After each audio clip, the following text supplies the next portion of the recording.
Let's try that again. Greetings, everybody. My name is CoinStamp. Most people call me Coin.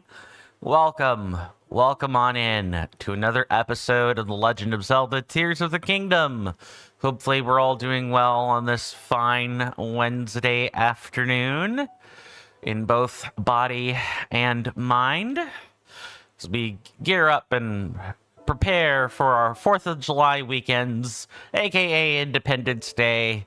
You know, the founding of the, or the recognition of the founding of the United States and its fight against the tyrannical British Empire to, you know, represent itself. Not that that means much these days, but, you know, origin stories are always worth remembering, at the very least. Before we begin, I'd like to take the time to start by thanking our subscribers for this month's cycle. Thank you very much to Michael DS for the Prime subscription, and also to the gifted sub for Canon QXQ. Please enjoy all the benefits that come along with those subscription tiers. But your contributions are much appreciated. And while I don't have any patrons or one-off contributors, I would like to thank people that may have used Patreon or the one-off donation services in the past. I would also like to thank or call attention to Mr. Rasby the Player, who purchased a Valkyrie tier subscription that is still active during this time cycle for the coffee website. Thank you very much, good compadre. Your contribution means lots to me. I hope you know that. And speaking of, hey there, Mr. Rasby. Good to see you. Hopefully you're doing well this fine day. You know, in both body and mind. And, you know, I hope you enjoy your stay. I hope you're still, I want to be careful on how I say this. I hope that you're still writing whatever good feels you may have had from yesterday after having talked to both that close friend as well as myself, you know, even given that difficult situation and everything. I hope you still have some good feels from that. We could all use a nice good dose of dopamine during these dark times. I really hope so. Let me go ahead and swap scenes here. Okay, and of course I need to tilt this over. Okay, let me catch up on chat here, and then we can keep moving, because I got a few bookkeepy things I have to do today before we get started exploring the caves and chasms of this world. First off, sounds like a good wake-up voice. I did just wake up not that long ago. So, yeah, I have like a deep, bellowy voice when I'm just awake. It's when my vocal cords are at their longest. Some people really like that. Other people think I'm creepy when my voice is like this. You know, all the usual suspects of people that might think I'm creepy. So I'm always torn about my wake-up voice, but I think I'm glad that you think it sounds great. I'm flattered, truly. No need to be careful. You can't say something wrong. Sure, I can. I could say plenty of things wrong, but I appreciate where you're coming from on that. You talked more with other friends. Sounds good about it. You feel good about it? Good. Glad to hear that. Validation seeking from friends is a valid thing. And even if it wasn't for validation, you know, talking with other friends is just a good thing anyway. You had your bachelor's thesis today. Awesome. I assume that's the thesis for your bachelor's degree. I just want to make sure I'm not like mixing up the meaning or something. That's all. You passed. You got a 9.6. Seems like everyone got a high grade, and that's nice to see. Yeah, that's an awesome thesis. Yeah, bachelor's degree thesis. Okay, I did have it right. I just wanted to be sure. Thank you for answering. It's a presentation. Oh, those are that had to have been nerve-wracking. Maybe not because the presentation is nerve-wracking or anything, but presentations can be mentally taxing. To read that earlier statement, yeah, sounds like a formal coin voice. Sounds honestly like a YouTube video type of quality. I appreciate that. Yeah, I do tend to speak slower when I've got my let's call it the formal voice.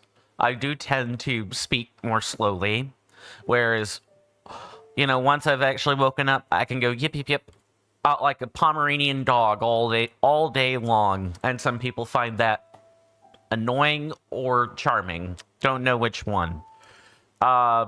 So now you go on to say university is fully over. Good, but you need to ask your PM. I'm gonna assume that's like some sort of manager. If you need a master's degree to become management. Oh, that has to do with work. Okay, got it. Before you feel fine, project manager. Yeah, I didn't know. I've never heard that abbreviated to PM before. It's all good. Before you feel fully settled, fair. And after you pick up your diploma itself,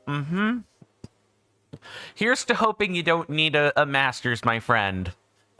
Here's to hoping, right? Because otherwise, the troubles at university would start all over again, right?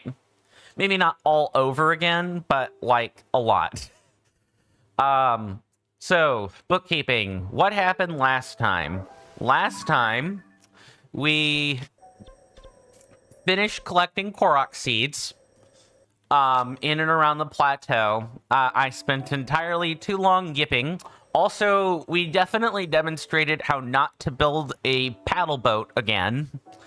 I have built the paddle boat. I will demonstrate the paddle boat to you guys. It's not a very good paddle boat because they have only given us wheels, but with this particular Korok pair, it was never about good. It was about good enough. In my honest purview. What else? Oh, we found the statue at the Temple of Time ruins, and it just gave us this whole, I'm trapped beneath the stone door of the plateau, and where could that possibly be? I've had a good long think about that. I think I know where it's talking about. And then what happened off camera, because that's the other bit of bookkeeping I need to do. So I have marked 2 points of interest. I stumbled into Mr. Addison over here. I did not assist him. Don't worry about that. I intend to do that on camera. But I did bump into him. But the other big thing is horses. We need to have a horse because we got this towing harness. We definitely need to have one. So the first things first is we're gonna drink our stealth elixir, and I'm going to take a photo of said horse. And then we're actually going to tame one of these things. We're going to bring it all the way back to a stable. We're going to have a long trip between said stable. I need to be very careful.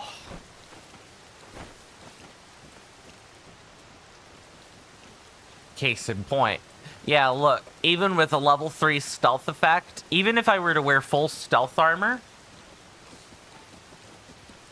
you got to be very cautious. See? They can easily spot where you are.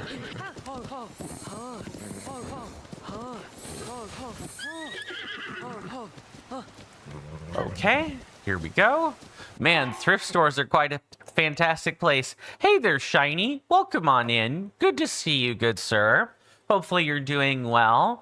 Hopefully you enjoy your stay. Now, for those that were wondering about the whole paddle boat thing, I did also put a picture in the Discord because I spent like a couple of hours fiddling with the basic premise that I tried to show you guys, last stream. I think I finally managed to get it. I haven't checked the replies to that particular picture in the gaming hub yet, but I did put out what I thought would have been a paddle boat, and I'm hoping people will tell me if I have, done it correctly or not. Let's see. We are gonna go. Oh yeah, we're gonna be taming this horse a while.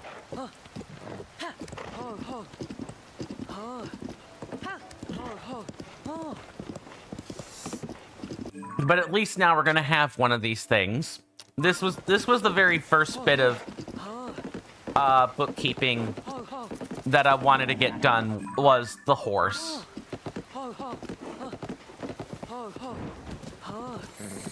I was about to say, would you like to listen to me today, Mr. Horse? I'm gonna have to figure out a name for you.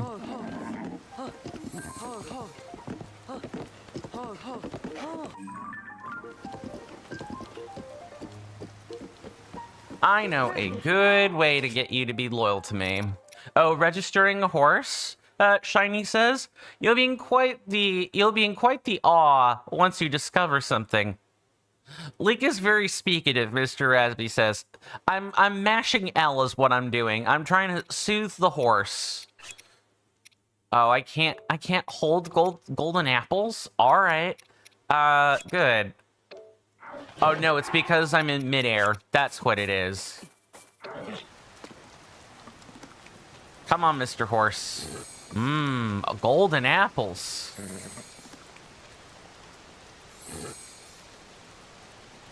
You not taking any more of them? Alright. There. They should listen to me for a good little bit now. But yeah, I'm mashing L so that, if the horse is beginning to be a bit unruly or distrustful, I can fix that.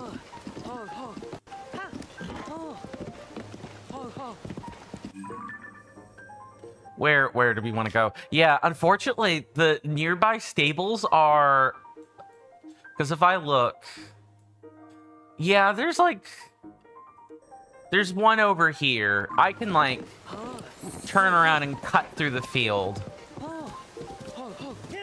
Let's do it like this, and maybe save ourselves a little bit of time. Fun fact, golden apples make for a fantastic ingredient. They always end up making a critical meal. That's good. That's fantastic. That means that I just spent 3 of them to make a horse really happy, I'm sure. Golden apples are very hard to eat.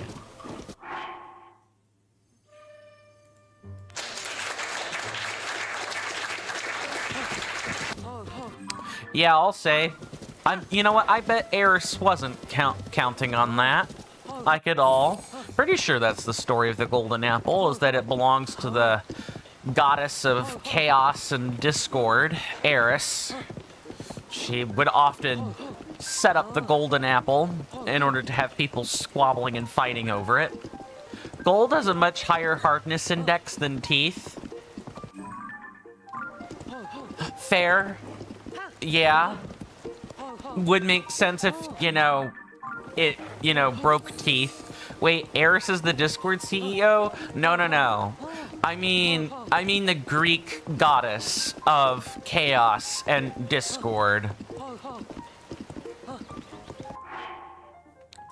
Like ancient mythos, Eris, not the CEO of Discord.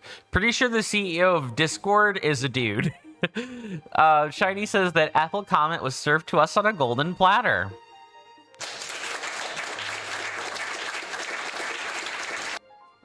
You guys are quite the spinsters today. That's okay. You guys being spinsters is just fine by me. I think it's this one. Yeah, because that stable is right over there. We're almost there. I'm only gonna dip into unknown territory to do this, like, one thing.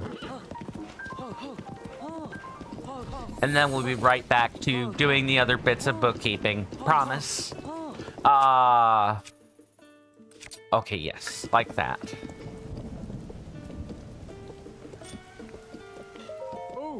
Thanks for coming in such bad weather. Welcome. This is Wetland Stable. Thank you for supporting the Stable Association. Since this is your first time here, we'll add 1 point to your pony points. Oh, looks like you got some points saved up, Link. If you want to get your rewards, step up to the side counter where I keep the ledger, then call me over. Now then, once again, Link, welcome to our stable. If you catch a wild horse and bring it here, you can register it. Please visit the inside counter if you wish to or want to launch with us. Now, how can I help you? I am here to register a horse. According to our books, you entrusted a horse to us once before. I'll just go ahead and register any horse that had your name on it. Come talk to me later if you want to take them out. What? What? What are they saying? Are they saying that the horses that I had from the previous game, like, transfer over? I want to register this horse. Yes. There's even a separate... I'm sorry, stun lock. I'm stun locked. I had to fight off like a pretty moderate case of stun lock. Like, what?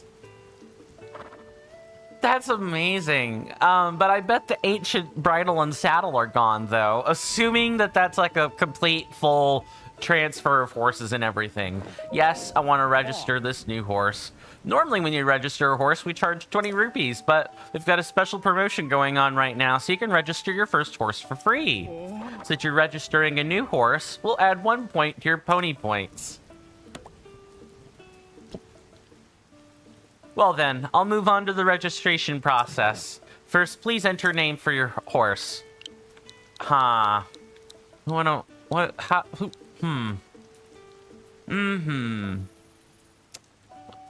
ancient stuff is unfortunately gone. That's fine. I kind of figured that was a Breath of the Wild special, because we're dealing with the Zonai, right? We're not dealing with the Sheikah anymore. So while the people are here, the Sheikah people are very much here. Their stuff is definitely not the focus of the super advanced ancient tech civilization. I think I will call this one Rain, and I'm gonna love the autocomplete. Rainbow, you know what, we're gonna call him Rainbow, sure. Like Rainbow Dash from the, what is it? Is it My Little Pony? I think it might be My Little Pony. I don't know. I don't much pay attention to that show. I know it exists. I've seen caricatures of the horses, but I'm most familiar with them used in meme formats. Yes, I would like to name this horse Rainbow. Name registered. Do you want to take it with you or board it? My Little Pony reference. Nice. It's mostly a mocking gesture, if anything. I don't begrudge people for watching My Little Pony or anything, but it's hard to take the show seriously when people just circulate pictures of it online with meme material on it. I don't know what it is. Maybe it's like a me thing. It probably definitely is a me thing, a subconscious me thing, and I have to figure out what that is. Say, Link, have you heard about the trouble in Zora's domain? All that good water polluted by some kind of mysterious muck. As far as I know, no one knows where it came from. It's terrible for the Zora, of course, being water folk. I'm not sure how they'll manage. Zora's domain is to the east past the Lanayru wetlands. I used to recommend it to tourists, but, well, you know. Welcome. Do you want to register or take one out for a ride? I'm gonna take horse. Yes, our friend Equestria is here, but even though our pink-maned horse is here, Even though our pink-maned horse is here, our big, beautiful bungus of a horse that we got from the Talbab forest is gone. We had 2 horses. We're gonna take out Miss Equestria, sure. Let's see. Shiny says he used to watch it as a kid, but not anymore. It was definitely a show you remember fondly. Then I will be delicate with the show. Because people have the right to enjoy it.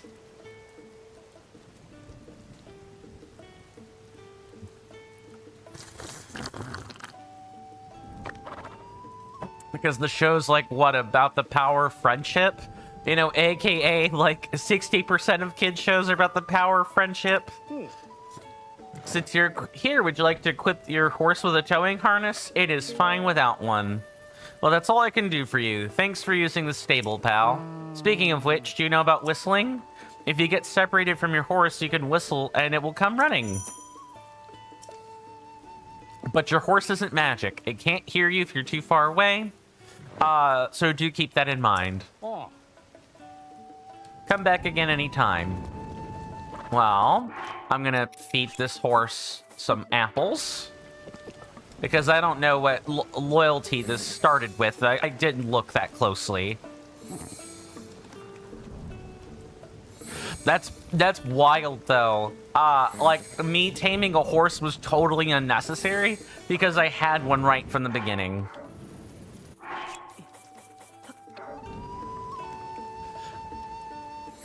I'm floored. I'm floored. Loyalty also transfers. Oh, so I'm feeding this horse for no apparent.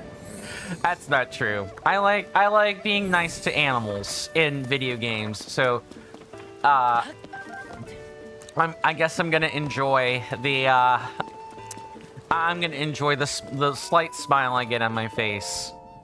Let's receive whatever the heck this reward is. You'd like to get your pony points reward, right? For 5 points, you get the horse god fabric. Tough fabric bearing a design of the horse god Melania. It looks like it could be used to make a paraglider. I hear the dye shop in Hateno Village has a new service using fabric. If you ever find yourself in Necluda, you ought to stop by. I'm sure they can help put this fabric to use. If you save up just 1 more point, you'll be able to use the Melania bed, which is said to bring prophecies from the horse god Melania herself. We appreciate your patronage. I feel like I'm, you know, getting roped into a Ponzi scheme or whatever. I don't know. Maybe it's just me. Alright, well, now we're going to use this horse to kind of save ourselves some time while we do the other bits of bookkeeping. So the second thing we're going to do before we get started on exploring all of the chasms and caves in the Hyrule Field region is we saw Mr. Addison earlier, or rather I bumped into him off camera. He's over here.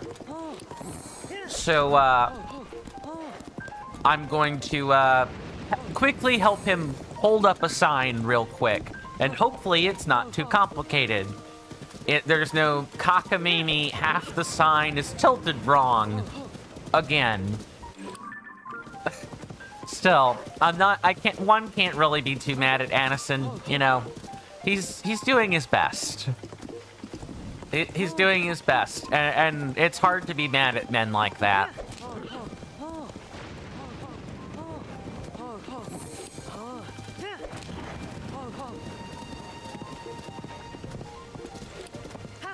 This is pretty nice. It's nice to be able to cut through the nonsense of field travel sometimes. I get the feeling that horses might actually be more useful in Tears of the Kingdom, but here's the thing. I'm just gonna say this real quick.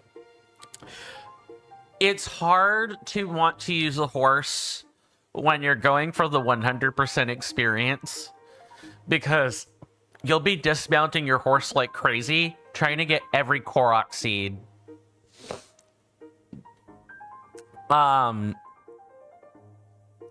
So I find that if I'm gonna use a horse this playthrough, it's gonna be when we're not collecting Koroks seeds.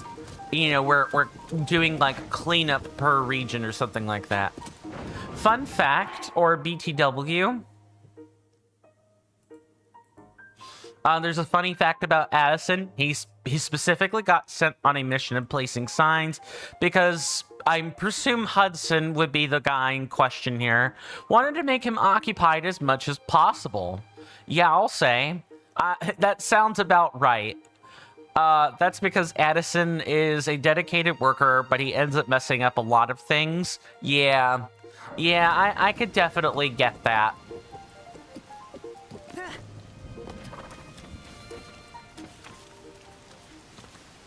Okay, I feel like I can just whip up a little support stand and that should work. Oh, it's you. Thanks for your help earlier.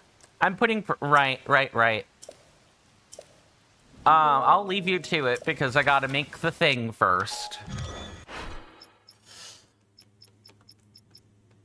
That's probably this thing.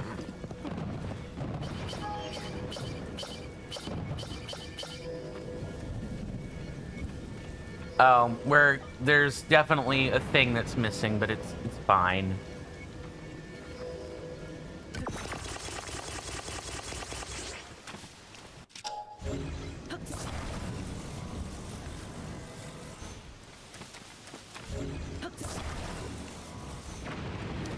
Ooh, I get the feeling I'm not gonna want these, like, top 3 planks there.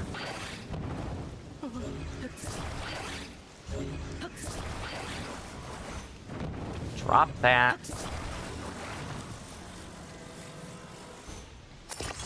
No, that is entirely too lopsided.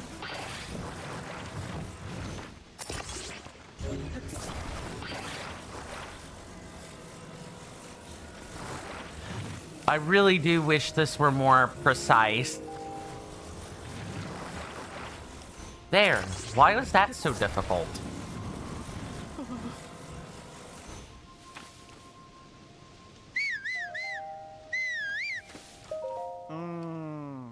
Is this some sort of universal tool to solve these puzzles? It sure is. It sure is, Mr. Shiny. What do you think? Good innovation? Bad innovation?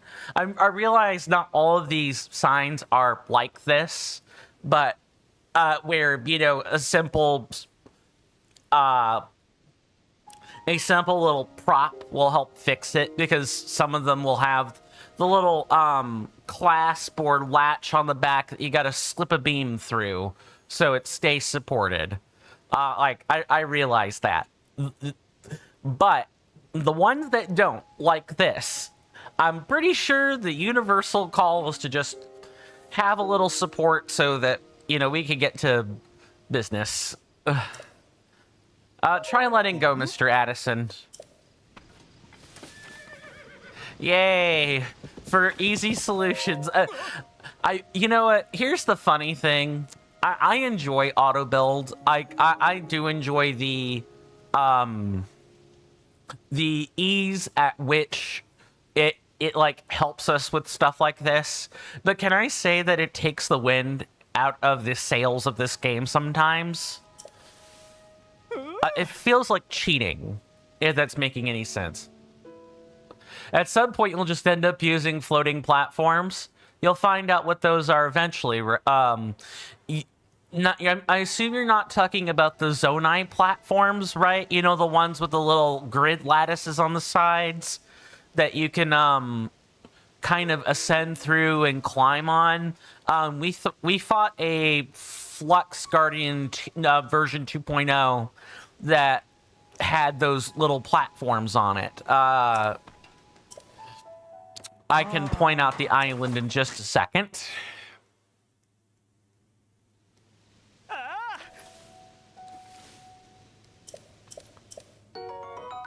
Ooh, we can actually finally get the helmet, the proper helmet with the, not those, different things also related to the Zonai. Okay, gotcha.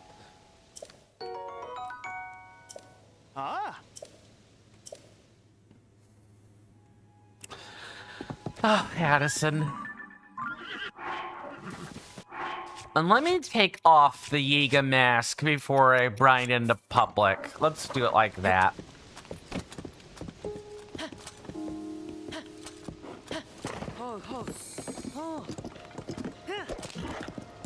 Okay, so while I'm here and thinking about it, I am gonna go get the hood that goes with this set, and I'm gonna trust that doesn't cost 170 rupees. That's a real mask off moment.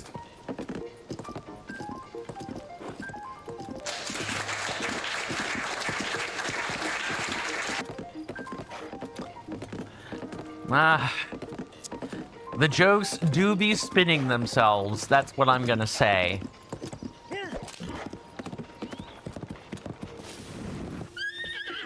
I was about to say, I don't think the horse likes the fact that that ruins fell here.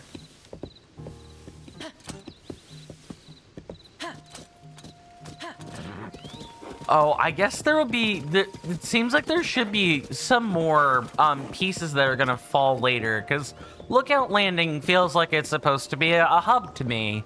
So it makes sense that in addition to the crystal refinery, there is also going to be one later for, you know, converting ore.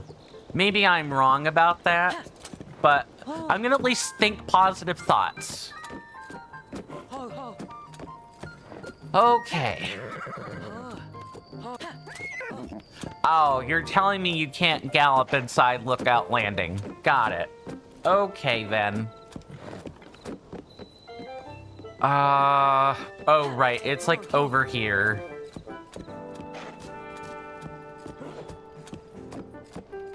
Actually, no. Only the crystal refinery is there. Well, I guess I can thank you for not letting me, you know, waste my time hoping or whatever.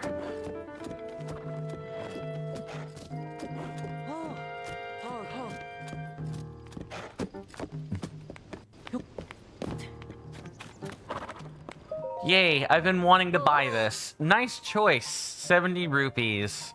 A hood woven using traditional Hyrulean methods. It's made from a sturdy material to protect travelers from the harsh sun and weather.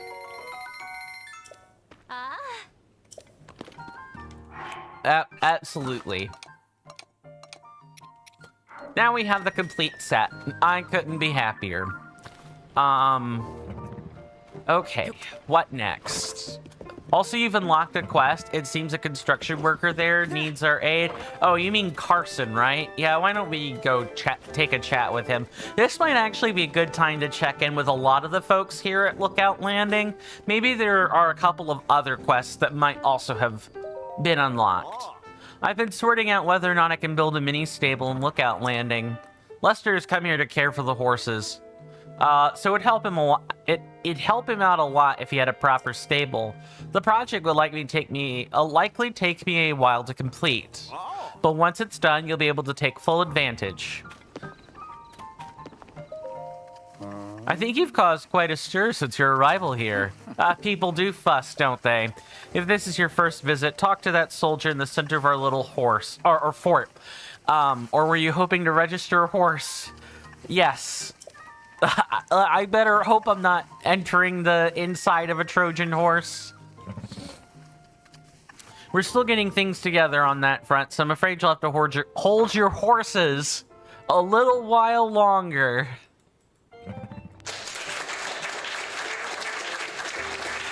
The game is spinning jokes.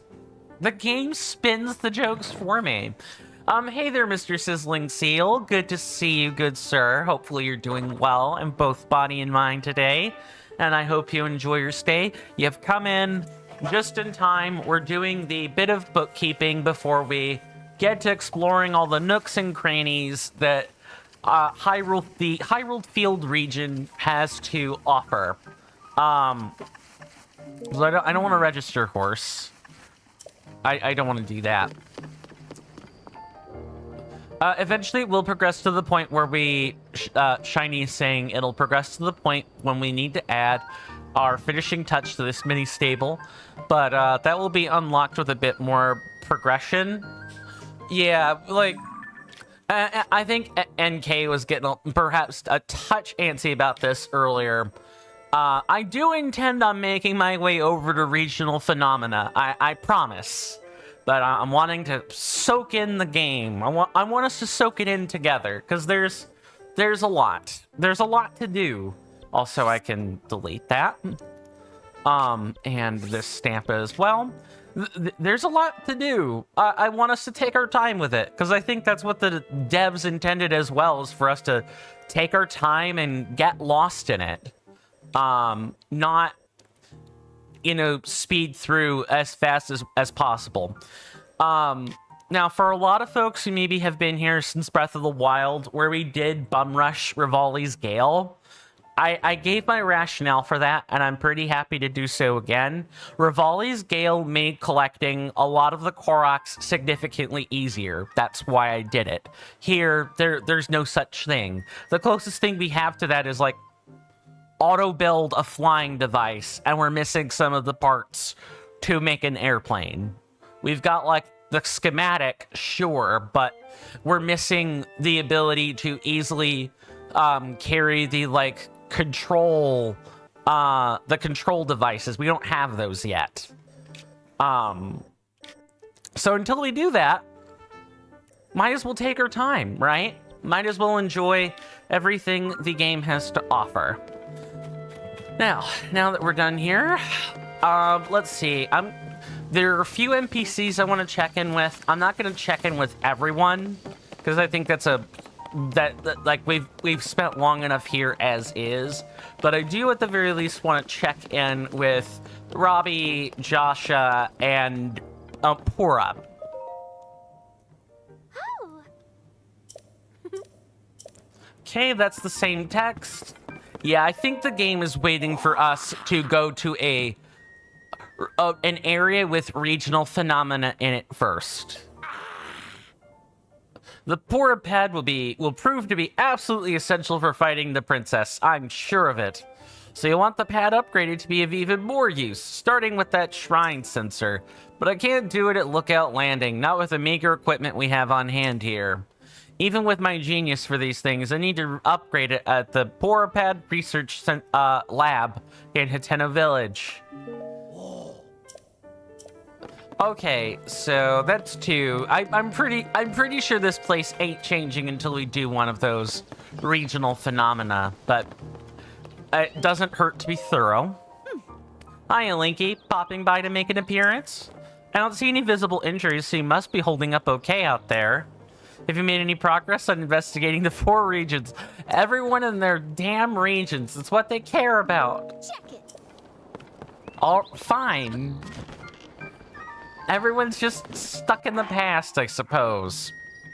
Or, you know, stuck to the 4 corners.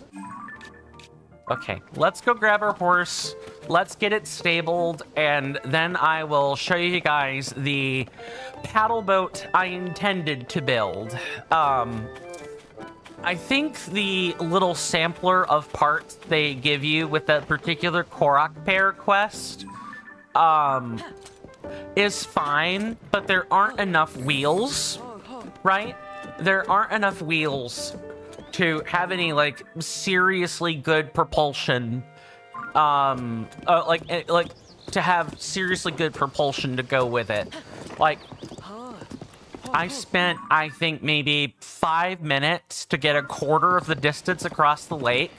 Like, my little mini raft with 2 fans at the back and the steering wheel was a better raft than what they wanted us to use, if that's making any sense. So I find it frustrating. I mean, I don't think my little mini raft is an invalid solution or anything, because this game really likes to stress that, right? That there are multiple solutions to a problem. And you're not limited to the parts that you see on the screen if you've got the devices to spare.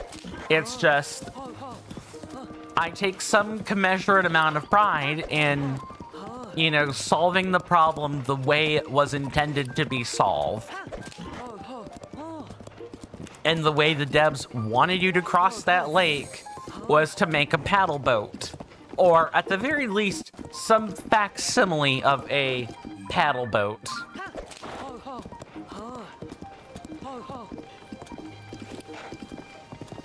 Just gonna let the horse take the curve naturally here.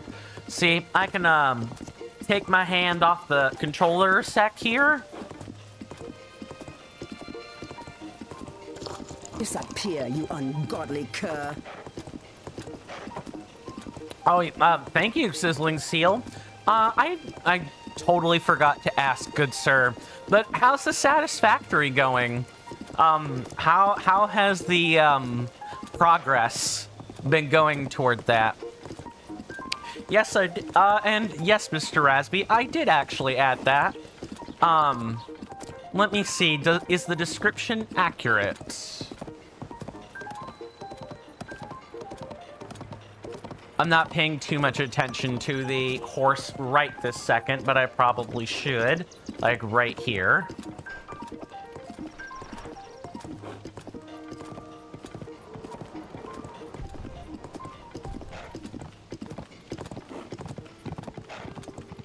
Okay, let's see if I can't find the reward.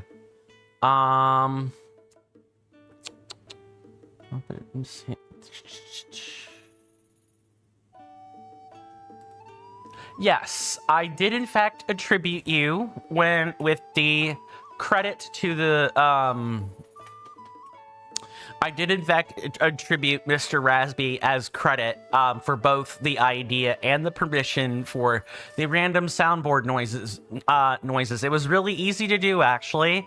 Firebot has this thing where if you want to pull something random out of a random file, instead of submitting a file to use for the like the reference for the sound, you submit a folder instead, and it'll pull a random one out of the whole folder. So I think there's like 12 or 14 different ones in there. I took some of the ones that I thought would make a whole bunch of sense, or were not like they were sounds that didn't exactly have an express purpose associated with them, and put them in that folder. I'm working on one that does things in sequence.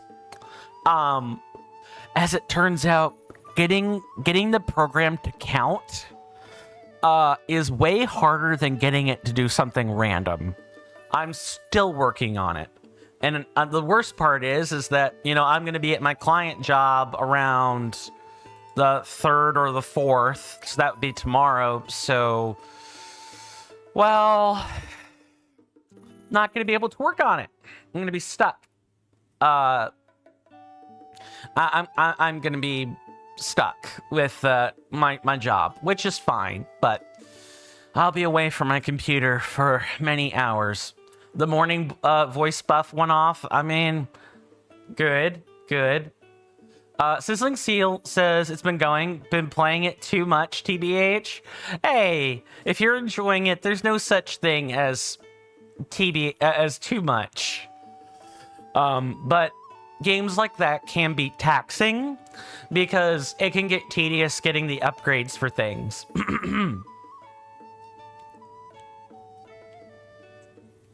You're very welcome, Mr. Raspy. You don't need my permission. You haven't coined the randomness, but yeah, it's like it's like the artist attribution on emotes. You know, if I didn't come up with the idea and I don't have a way to make it my own, then yeah, I'm gonna attribute you because I think that's fair. Was my idea, if I recall correctly, for your stream, but you can't prove that? I'm pretty sure that's in the VOD. It's not the last stream or the stream before, but I know I could pull it up.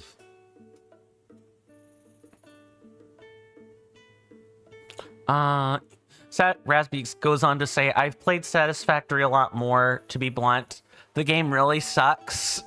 It's just placing a bunch of machines with various ratios of resources. Yeah, like the resource loop is part of it, right?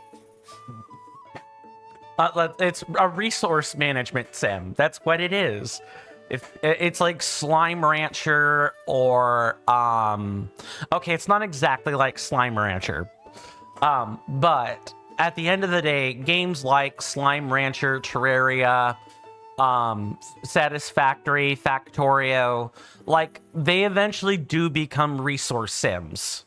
Like your whole goal is to make an efficient machine that will do the thing you were doing by hand before and do it much better than you could ever do by hand. It's super unsatisfying. Games like that tend to have a low replay value. You play them once and then you're done. That makes sense. Sizzling Seals says it can get very tiring, especially with all the thinking you need to do. But for some reason you can't stop. That's probably because you have things you're working toward. As soon as there are no more things to work toward, or there are no achievements left, that whatever vestige of a reason you have for continuing will come to an end. Let me go ahead and get this horse stowed away, and that way we can get to, you know, the actual things on today's docket. I want you to board, Miss Equestria.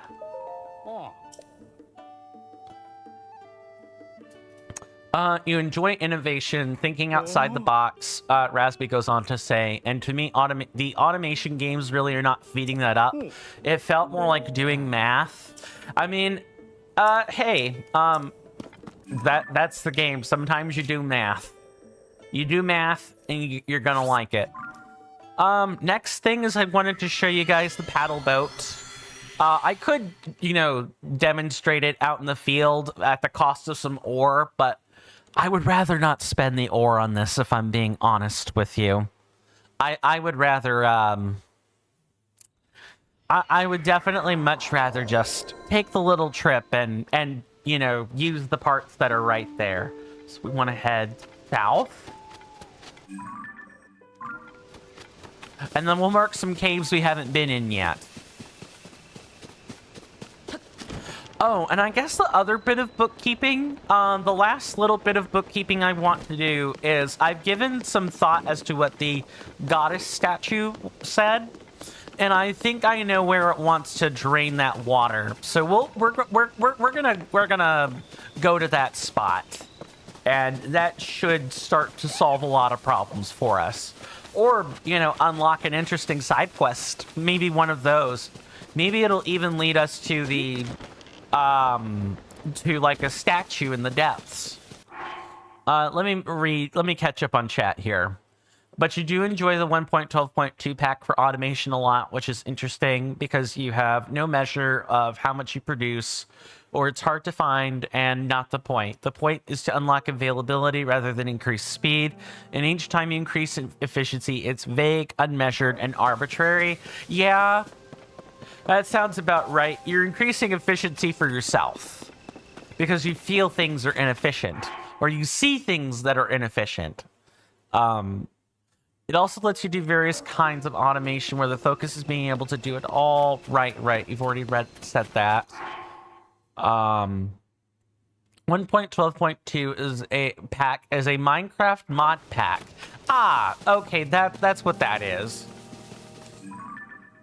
You highly recommend. It's similar to Tekkit main 1.6.4, which is one of your favorites.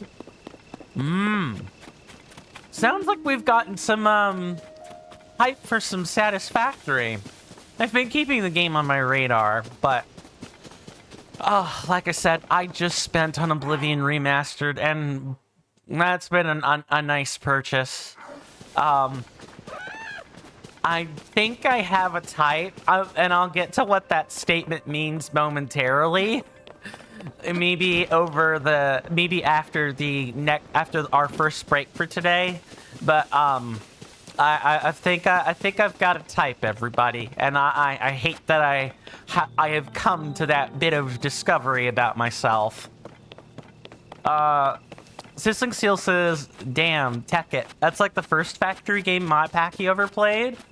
Sounds like we're getting into specific mod pack territory. I remember an Ark Survival inspired mod pack I played for Minecraft, and that was difficult but good for what I was able to do with it. It was a fun time. I don't last long with Minecraft games, strictly because, you know, they kind of lose their shine after like the first couple of hours for me. It's a personal trauma thing, but the bits that I was able to kind of like, come on. Oh, that is incorrect. That is the wrong device. Hey there, Mr. NK. Welcome on in. Good to see you. Hopefully you're doing well in both body and mind, and hope you enjoy your stay. You've come in just in time. I am just now showing off the picture that I put together, or the picture that I posted in the Discord. You hear that off in the distance, my senators and inductees? That is an ad storm. In about 5 minutes, it'll blow over us, and then we can get right back to the gaming. Thanks. I have to press A or it'll break up.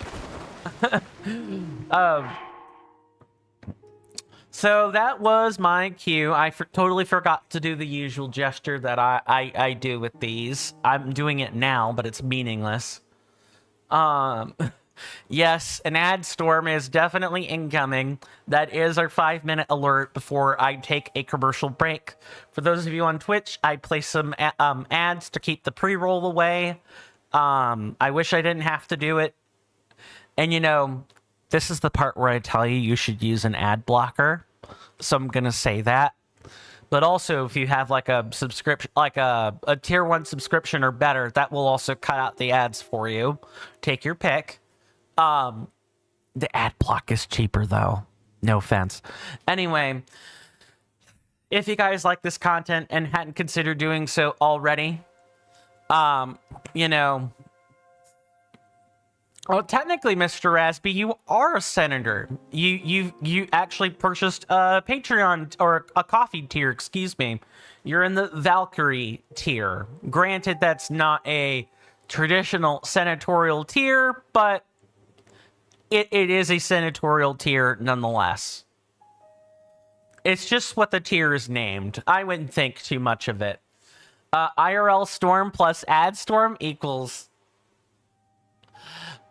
that is kind of the point, is to get everyone's attention.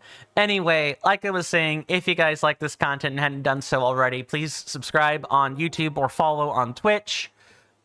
Those are free, easy methods to help the channel grow. Please make sure that you also turn on the notification bells so that you don't miss the content. Please also consider joining the Discord so that you, can take full advantage of your benefits for the channel. And also, more importantly, I have a Google Calendar schedule that I usually religiously keep up with. It's pretty accurate. The schedule on Twitch is usually what we're doing that day, and YouTube is sometimes accurate, but sometimes not. The Google Calendar is usually 95% accurate, at least, or better. The commercial breaks last about 3 minutes. There will be a timer on the screen. When that timer goes away, you know, I will have returned to my desk and we can get right back to the gaming just like we want.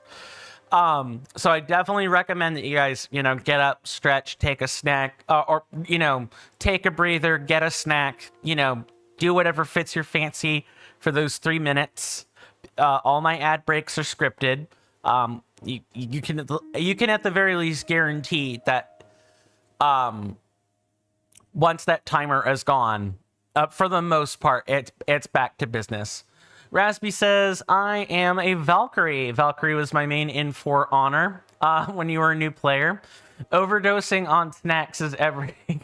Will be full for when you were a new player. Oh, was that like an actual was that an actual character in For Honor? Interesting. Then you go on to say, overdosing on snacks is get a snack will be followed judiciously. I mean, eat at your own peril, everybody. You can't. There is such a thing as water poisoning, after all. Sizzling Seal says, "I'll just stare at the screen. Do whatever works for you." I'm only saying, you know, I hate ads as much as the next guy. And the only reason I do things this way is so that, you know, Twitch doesn't slap people with ads whenever it feels like. Okay, so here's the paddle boat I made. As you can see, the science of the thing works fine.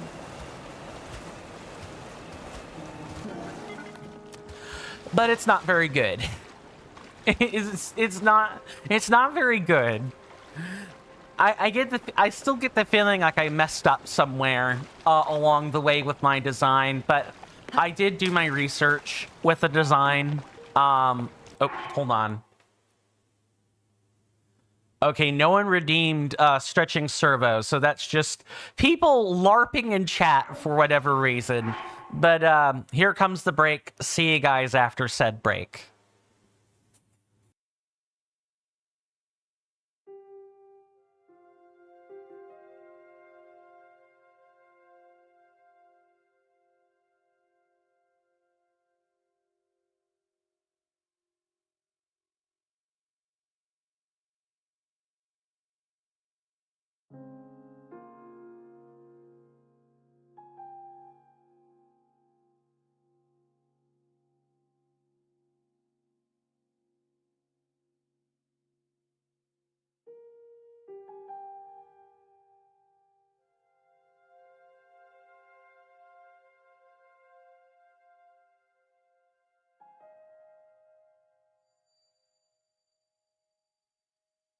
Let's give him a squeeze.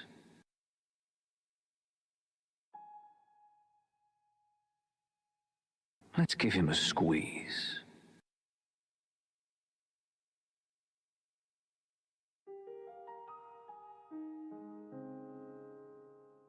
Let's give him a squeeze.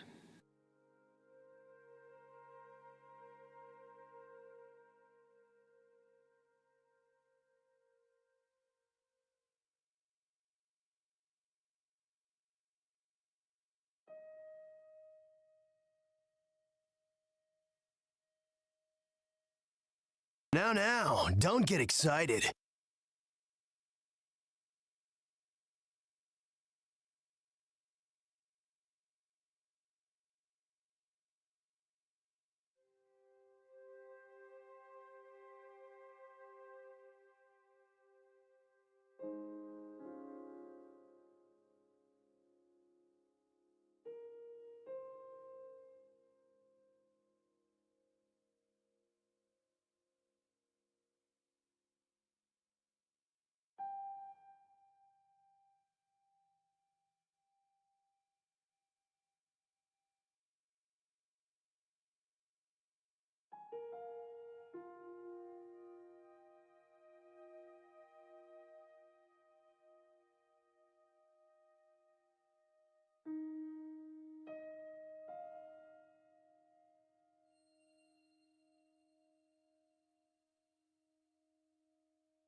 Okay, I am back. Sorry about that. Let's, oh, good, my goodness, I caught the tail end of this. How much LARPing did we do? Okay, I have to poke some fun at this. I apparently also missed something that Shiny said, so let me read that first. When it comes to you, you like to cheese the game as much as you can, so what satisfies me is going against the Nintended way. Damn, a hot roast.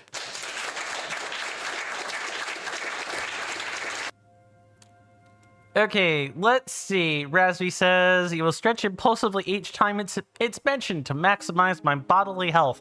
Hey, the stretching keeps the DVT away. That's deep vein thrombosis. You gotta take the stretch breaks where you can if you're gonna be sitting at the computer long hours. And then, let's see, where did you put those talking crystals? And then I count two statements where we talk about stretching. Then the ad storm, where's the ad brella?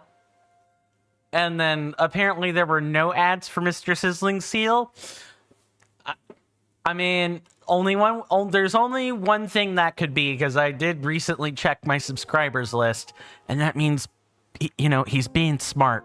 He's using an ad blocker, everybody. And Raspy will walk himself out of a door, apparently. If I keep the DBT away, I'll be even healthier. It will fix my other issues, too.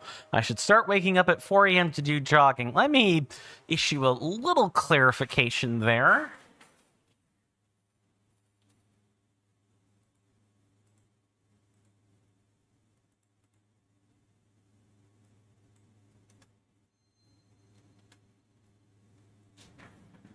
DVT. I think my mouth must have stuck together there. Yeah, it's DVT. Deep vein thrombosis. No, you were not getting a timeout. I wanted to make sure I didn't confuse people and trying to issue a correction. Skip, close, thank you. Not interested game. All right. But I did, in fact, show you guys for the PTSD from that day coming up. I'm usually pretty direct with people. If I think you've earned a timeout, you know, I'll give you one. You know, I'll say you've earned it. I don't, you know, do surprise timeouts. If my moderator is here, I'll have them time people out. Because that frees me up to play the game. And so on. Well, you've not earned DVT because you stretch impulsively? Yes, sir. That is the plan. Now, and also exercise. You gotta exercise to not get deep vein thrombosis. That's just one of many things, of course. There's also varicose veins, spider veins.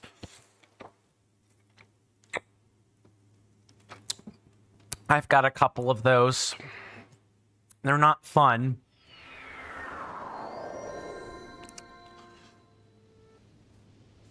The worst part is the exercise doesn't even clear it.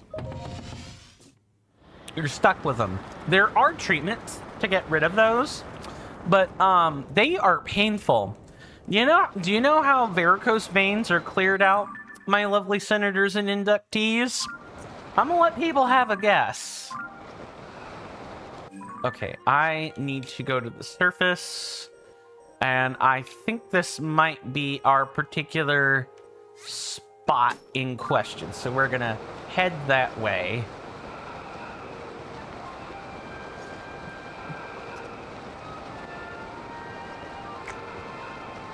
I'll give you a hint. I'll give you guys a hint. It's a temperature-based procedure.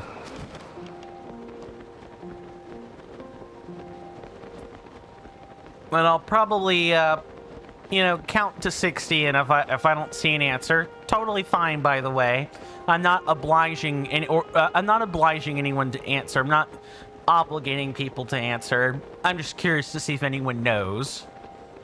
Then I'll go ahead and reveal my answer. So, and while I'm waiting on that, I had a long think about what the statue said about being trapped underneath a stone door in the plateau, and it wasn't anywhere in Lake Hylia, so methinks it's probably a body of water, and we can rule out Lake Hylia already because we were there earlier. I think it's somewhere in here.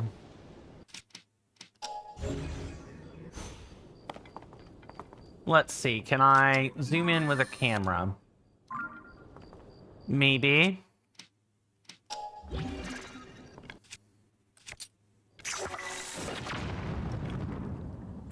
Oh, bombs just explode on the surface now? Alright, that's interesting. I think I found it, because this is kind of like a stone door. You know, I could see it. You know, people coming in through the door end of the plateau back when it was open to, you know, people in the kingdom. I could totally see that. I think I just need to find the other side of that. And we can maybe, perhaps, drain the water out of this. Rasby says, right now you have a conspiracy talk with ChatGPT as a way to rant after you had a talk today. What? I dedicate this monument to the memory of the souls lost to the calamity. Zelda. Oh, that's neat. I wasn't expecting that. That's an awesome monument. Zelda, I didn't know you had such a sentimental side to you. Sorry. After you had a talk today with someone, let me read the full sentence again. Right now, I'm having a conspiracy talk with ChatGPT as a way to rant after I had a talk today with someone who believed 9/11 was an inside job and that the cure to cancer was found, but those who find it get killed and their evidence destroyed, so they make a lot of money. Conspiracy theories make people... theories do make people, you know, especially if you're under the rule of a government that doesn't care about you, or, you know, as distrust in global and national institutions increases, the amount of people who believe in conspiracy theories also tends to increase. Those are correlative. They're not causative. There are individual factors at play too, but I truly do believe that conspiracy theories are in large part fueled by people who either want money or they're paranoid. One of those two things. I know from personal experience. I used to fall for those sorts of things all the time. I still can. I'm not immune to propaganda, but I would like to think I've gotten a lot better at sifting past propaganda. There are studies. I won't get into like the specific conspiracy theories there. I think that could go down a rabbit hole I'm not intending, but yeah, you got two choices with people like that. You either deal with their theories or you tell them to kiss butt and take a hike. One of those two things. Rasby laughed the moment I stopped that sentence. Streamer brain, man. I tell you what, streamer brain. Yep. When my attention snaps to something else. Yeah. When people talk about clippable moments on streams and long form content, that's what they mean. The entertainer's attention snapping from whatever they're reading to whatever they're seeing or interacting with. Quote, I had a talk today with someone. A slight pause. What? Coin in complete awe, realizing I talked to someone. Someone so insanely incredible. Was this like I have to ask, was this a virtual conversation or was this like a real life one? Because I had a comment about someone actually touching grass today, but I think that would be, I'm not saying the touching grass comment is mean, but I would have said, you know, Rasby was one of us who actually touched grass today. Rasby says he also claimed that the Earth was round, and that was just... What? I'm sorry, I'm now whatting at the particular conspiracy... What, do you mean to say that he thought the Earth was flat? Because most people think the Earth is round. Like, I'm experiencing, unless I'm reading it wrong, I feel like I'm experiencing cognitive dissonance right now. Oh, the Kappa. Yep, I forgot to read that one. Yeah, there was a cap underneath that one. Okay. You joked that you believed you're a flat earther? Oh no, yeah, you can't talk conspiracy theory to a conspiracy theorist. That, like, you can't talk crazy to crazy. That's how you end up. You just talk in circles when people do stuff like that. That is how it sounded if you looked on the VOD. I'll have to look on the VOD later. That might be a worthy short later. Anyway, this was the thing I wanted to show off. I found it. This is the stone door underneath the plateau that I think the statue is alluding to after having some time thinking about it.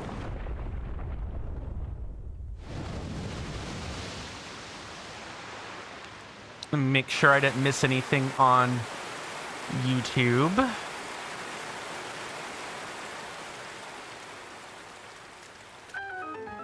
And that is an ecosystem permanently destroyed. Cool. This water will probably never return again. What? I'm sorry, what? What? You who hear my voice, come to me in the Temple of Time ruins up the road on the plateau to the south.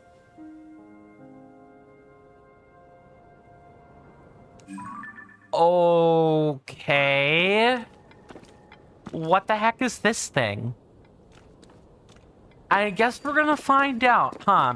We might as well do this before we get our start, because I'm pretty sure this starts a quest that I've seen people talk about, where we have to, like, go into these chasms around here. That's about as much of it as I saw. Like, the ones that are, you know, across the four corners of the plateau. This feels weird to be able to walk through here. After spending so much time in Breath of the Wild, where this whole thing is just plugged up full of water, you know, it's really something to be able to walk through that. I'm just awestruck, I guess. Yeah, I know there is a black bokoblin over there. I can tell by the horn. Oh, good. I was worried he was going to notice. Awesome.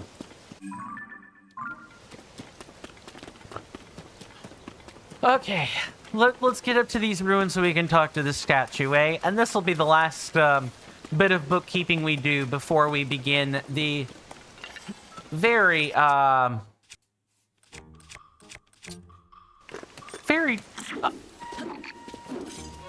oh, I thought that was a two-hit combo.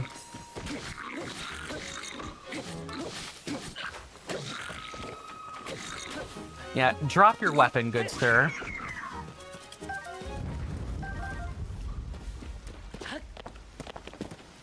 On one hand, I think collecting horns to use as weapons is cool. On the other hand, it's now infuriating or frustrating that I have to, like, keep horns instead of being able to just throw them into elixirs. What the heck am I? Is there another Aracuda? There is. Stop that. stop moving around crazy. Yeah, if you're talking to a conspiracy theorist, I mean, first off, for your own safety, don't. Unless you're like... Unless it's like a just chatting, in which case, you know, you kind of have no choice. You know, that's kind of the whole point of just chatting, is that you talk to people like that.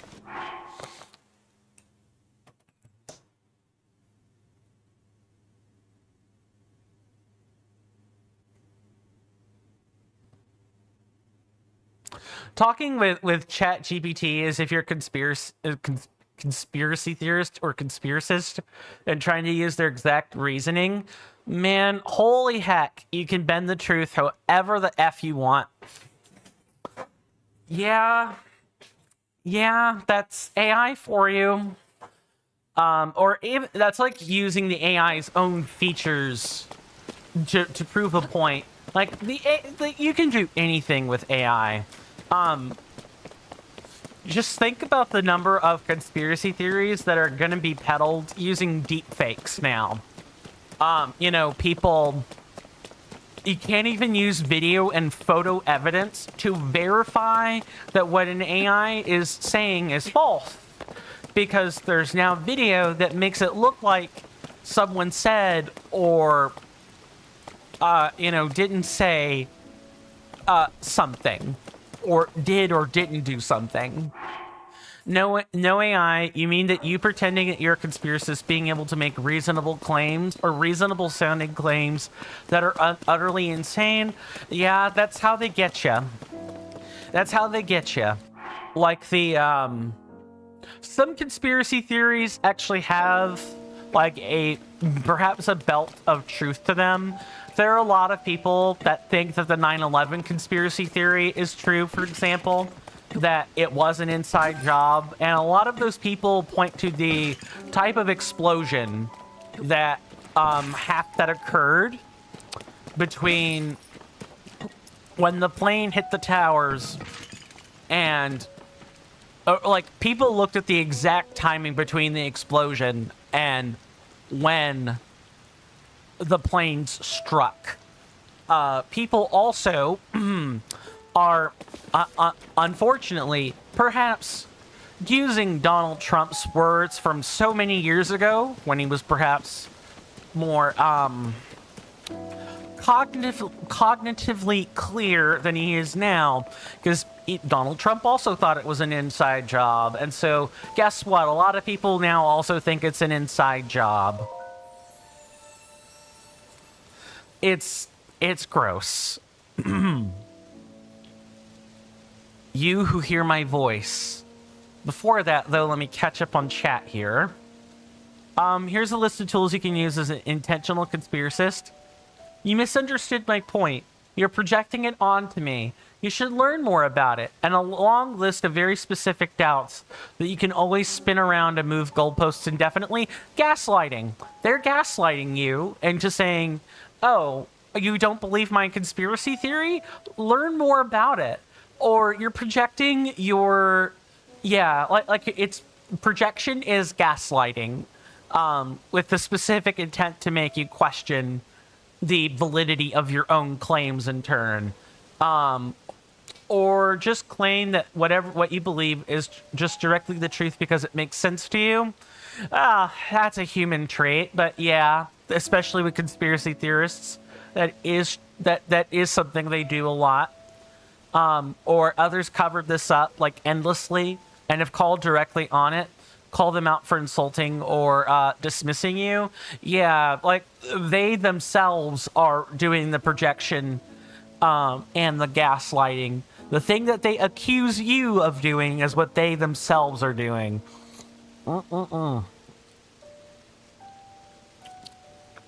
Miss me with that nonsense. As a result of you draining the water from the gate, a part of me has been freed. You have earned my gratitude. I speak to you now from the depths below in the guise of this statue.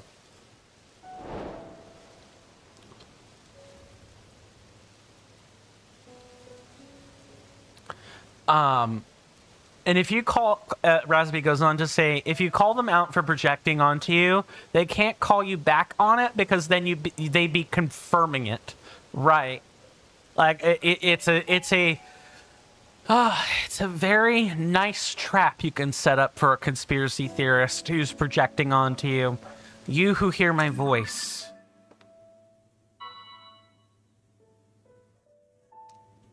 I direct you to the 4 chasms across this plateau. Oh, right.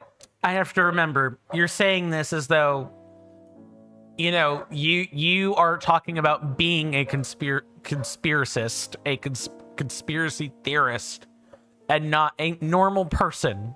Yeah, I can imagine many conspiracy theorists probably also have, you know, psych or sociology majors.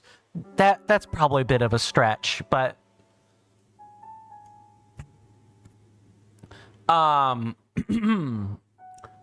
but yeah, going back and rereading that last one, yeah, like they're catching people in a trap where, like, if they call out, if they call out the conspiracy theorists for projection, or for the normal person projecting onto them, it like confirms the projection. It's the ultimate Uno reverse card. Yeah, exactly. You can't be. You can call me out, quote unquote, for projecting it onto me, quote unquote, and you can't call me back on that same thing. Otherwise, you'd be confirming it. Yeah, ultimate Uno reverse card, which is why my big suggestion is to not waste your time on conspiracy theorists. Really, really don't. They have if you want to have your psyche played with, don't do that. Don't do that. As soon as you see someone getting, you know, absorbed in their delulu, absorbed in their crazy, you just leave them alone. You leave them alone. Or you figure out some way to, like, foil the trap and then, I guess, maybe spring it back on them and see how they like it. But what do you have to say? I really want to embrace and see the world through this lens and use it genuinely with ChatGPT to see where it holds up. What it feels like it actually gets me. Conspiracist Raspy. Even when in a super distrustful worldview. So you can craft some really targeted seeds of doubt. Or maybe not. It's still fun to see where you end up. As long as you don't fall prey to your own I've seen some people do this. It's written about in media and stories all the time. Oh, I can fix them. You know, they just need a carefully guided hand. It's like it's the tale of Saren and the Asari, you know, matriarch in Mass Effect 1, where the Asari matriarch thought they could subtly and slowly convince Saren not to, you know, be a genocidal maniac that quite literally wants to call in the end of the world with the Reapers. And lo and behold, eventually after some time, you know, Saren was just able to use the Reaper's brainwashing powers to knock out the holier-than-thou matriarch that thought they could fix things. You cannot win with conspiracy theorists. You will either be buckled out of their ranks, or you will join them, however unwittingly. It is not worth your time. I promise. It's really not.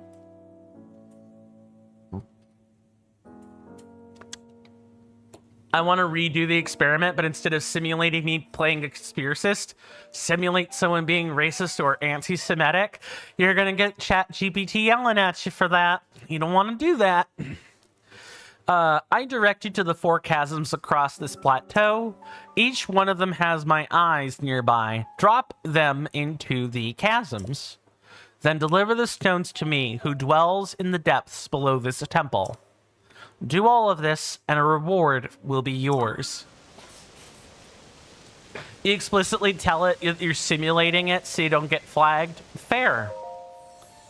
Now, are you going to let me actually pray at this statue, or are you just going to tell me to go to the chasms again?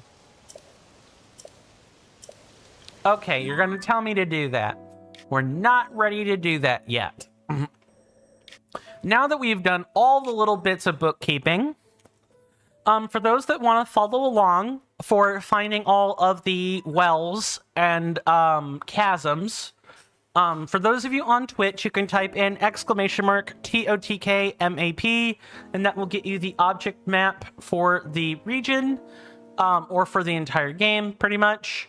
I definitely recommend that as a way to like stay on top of things that we're doing in this game if you want to. If not, no big deal. For you guys on YouTube, I'm just making sure that streamer bot is active. That'll be *TOTK MAP, same command, just change the symbol and you'll get the same thing. We use this object map to basically help us move around the map with relative ease. Now, in this region, let me mark some spots.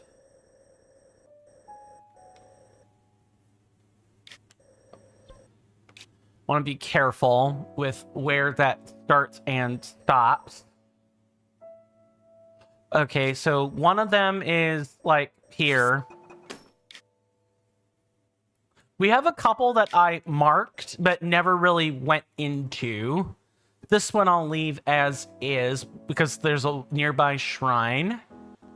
There is another one right off to the southwest of the tower. What do we have?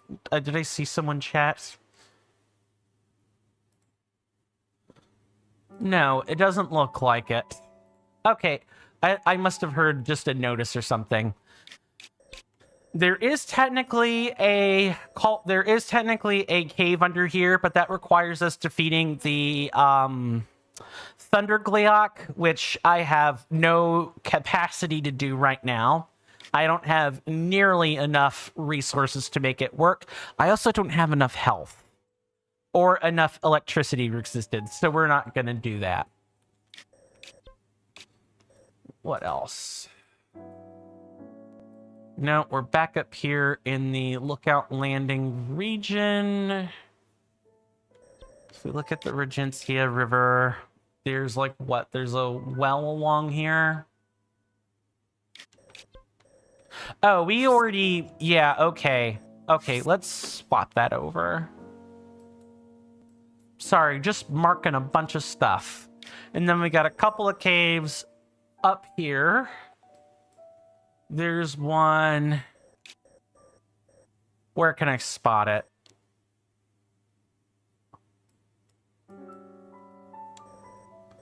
It's like right over here. Yeah, there's like a little small slit, a little black spot on the map we can kind of use to help find some of these.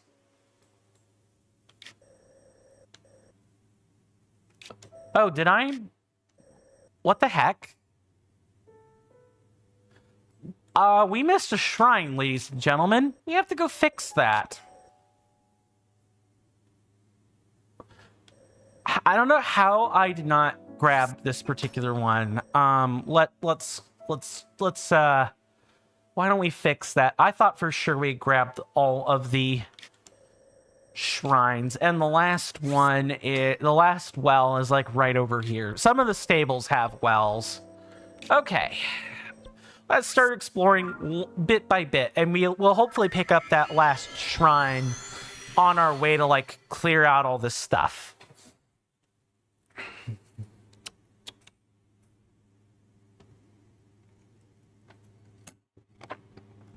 Thank you to Saribot for banning that spam bot. Much appreciated. Me, when I build a bunch of fountains and I'm a bit undecided. Well, insert X statement. Well, insert white. Yeah. Pondering over a lot of things, right?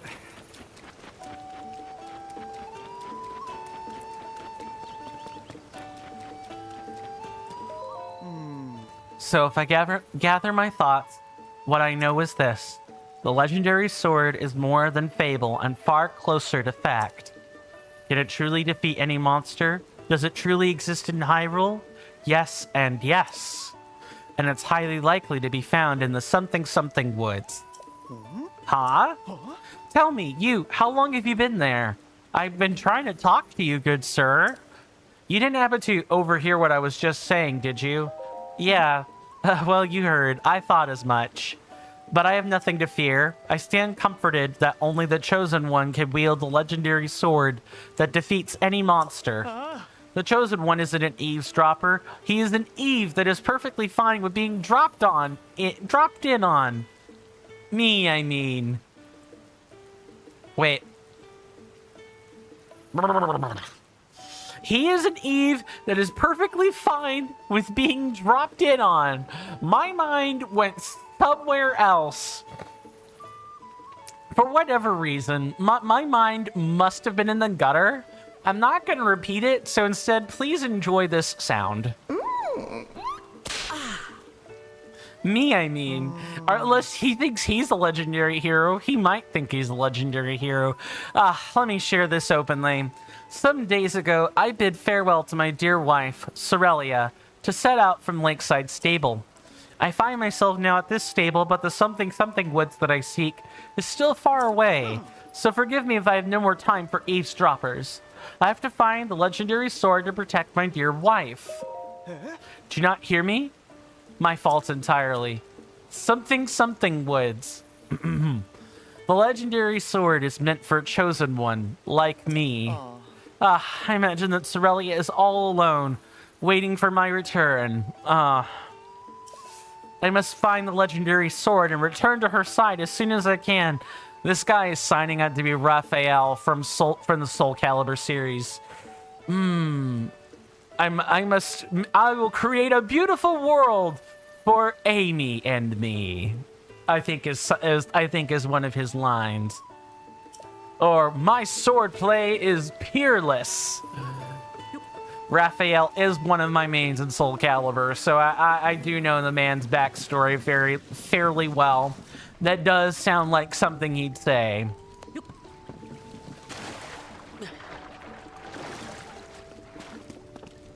Who the heck are you? The something woods? Yeah, I think the something woods that he's referring to is up here. Do you see this, like, river system?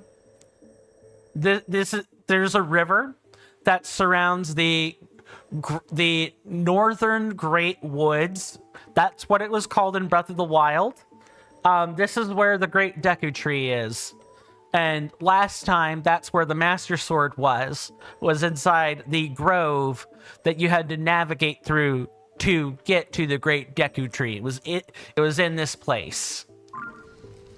And that's what I think the something woods refers to. Water quality, fair. Moss growth, extensive. Bright caps, present. All right, that's everything all jotted down. Huh? What are you doing in a place like this? Although I'm in a place like this. Hey, you wouldn't happen to be a well enthusiast, would you? Yes, ma'am, I am. I thought so. My name's Farah. I have a deep love of wells, too. Wells are endlessly fascinating. Their damp environment, their unique systems of life, how they stay cool when it's hot outside. Well enthusiasts just get it. The appeal of a good well, that is. Well. My dream is to travel around to every single well throughout Hyrule. Hey, what a coinky-dink. I'm doing the same exact thing, ma'am. Would you like to join me on my adventures? You know, maybe fight some, blue-white Feroxes? Or, you know, battle taluses? Would you like to do all that? I get the feeling you wouldn't make it very far, but you're welcome to tag along anyway. And then you can join, you know, you'll have to sit through collecting 1,000 doses of poop, but it'll all be worth it. Promise. And before anyone gets upset, I'm referring to the Koroks seeds. I'll explain that little inside developer joke in a minute. After scouring all the ancient texts I could find on the subject, I have learned that there are 58 wells. Sadly, I haven't been able to identify their exact locations, but if you have any interest in wells, then maybe you can help me. Would you tell me any well locations that you know of? I'll reward you, of course. How does 10 rupees per location sound? Oh my god, we get Ridley's quest from Fallout 3, everybody.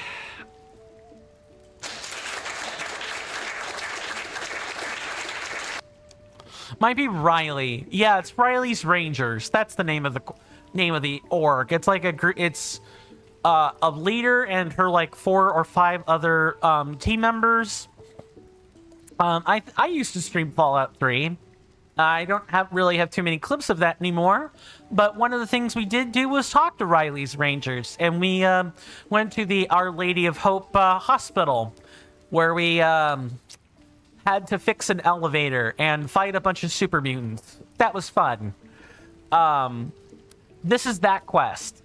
Later, after you like rescue Riley's whole team and they return to that place, they're like, yeah, we don't want to fight too many more super mutants. We don't mind gunning them down if they get up on our turf, but we're not interested in having more people die anytime soon. Would you mind surveying the entirety of the capital wasteland? We'll pay you in caps, bottle caps, which it functions as money in that universe. I think it's like 30 or 50 bottle caps per location. It's pretty nice. It's a pretty nice quest system. I highly recommend it. Riley's Rangers is not a once in a lifetime thing, because we're seeing that manifest here, but in Fallout 3, I would definitely recommend finding Riley's Rangers as soon as you have the capacity to both have a decent medical skill and the ability to gun down super mutants relatively easily, which is like around the mid-game point is where you should have like 40 or 50 medicine. Anyway, I've spent long enough gabbing about a game that isn't Breath of Tears of the Kingdom, so let's keep going. You got a deal. Really? That's fantastic. All right, then tell me everything. Thanks, so 9 of them this time. I'll give you 10 rupees per location. That's 90 rupees total then, all yours. Thanks for sharing. I'm excited to go visit all these wells. Let's see, how many left across Hyrule? Oh, there's still a total of 49 to find. You can find wells all over the place in towns and stables, of course, but even more wells, those used in the distant past, exist within ruins. Just imagine. They were a crucial part of life all that time ago. Isn't that simply fascinating? Oh, I'm going to Lookout Landing next. There's a well there I want to see. So if you learn more well locations, meet me there. I'll see you around. That would be the Royal Passage. You don't want to go there. There's gloom coming out of that.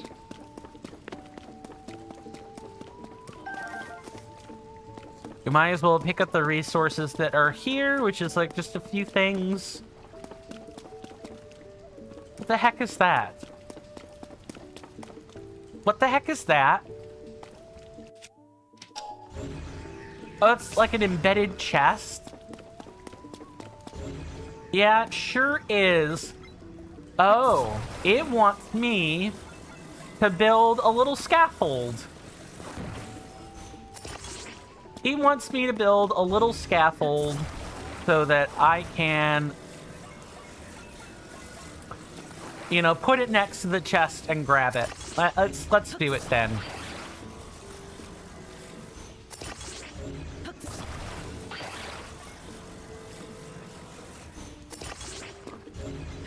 Let's see, how close does this need to be? Actually, I don't even need this. I don't even need this.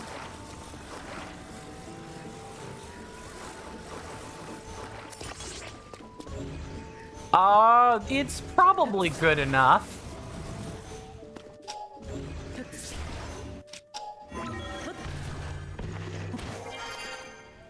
Yeah, this is stable.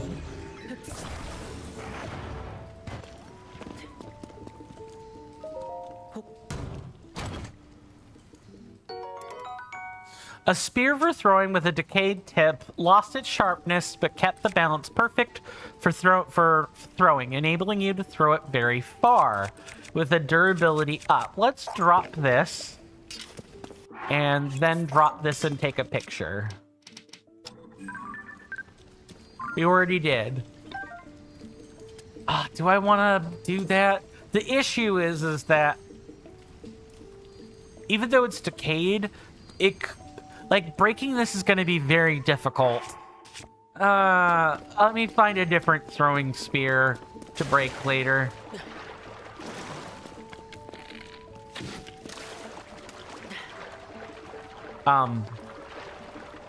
Wow, the game really just said, nah, fam, you need to, like, not do that.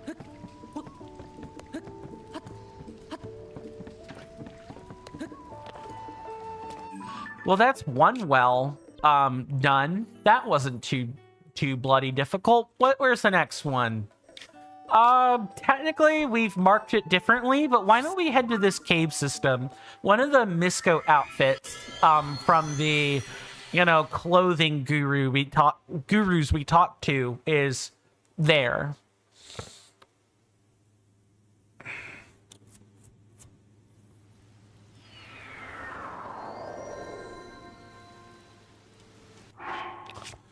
Oh, I guess while I'm here, we might as well read these quests. Farah wants to visit all the wells in Hyrule and asks you to tell her the locations of any wells that you know. She said she is going to go see the Lookout Landing well. There are a total of 58 wells in Hyrule, and so far you've told her the locations of 9 of them. And the horse guard's request. Tofa, the horse guard at the outskirts stable, is eager to see a skeletal horse he's heard about. It's rumored that they appear at night in Sanadin Park ruins north of the stable. You'll know them from the horse statue amidst the ruins. Right. And then we have the side adventures, a call from the depth. A statue at the castle gates on the Great Plateau guided you to the Temple of Time ruins. Their mysterious voice gave you instructions, but who is it? It told you to throw 4 eyes into 4 chasms and carry them to the place beneath the temple where the voice is coming from. All right, then. That takes care of that little bit of reading we needed to do. Are there any profiles, though? I don't think so. Yeah, all the character profiles are the same. That's fine.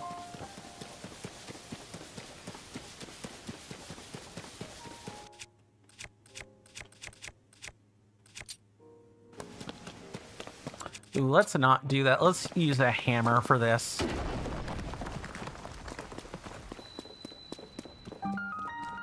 Okay. So here is the next cave I wanted to make sure we visited was the Whistling Hill Cave. Again, like I was just saying earlier, one of the Misco outfits is definitely here. And if we can find some bomb flowers or something in here, that'll also be pretty nice, all things considered.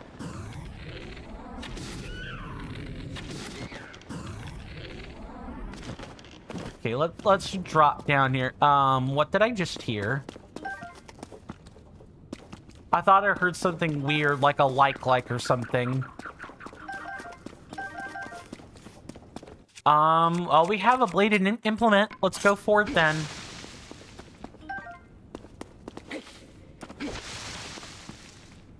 Oh. Let's go up here first. Before we do that. Oh, that's what I was hearing. A bubble frog.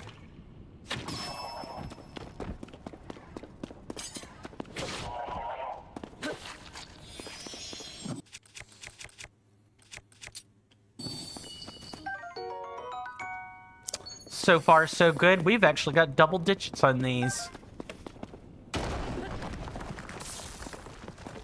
Oh, no. Sweet.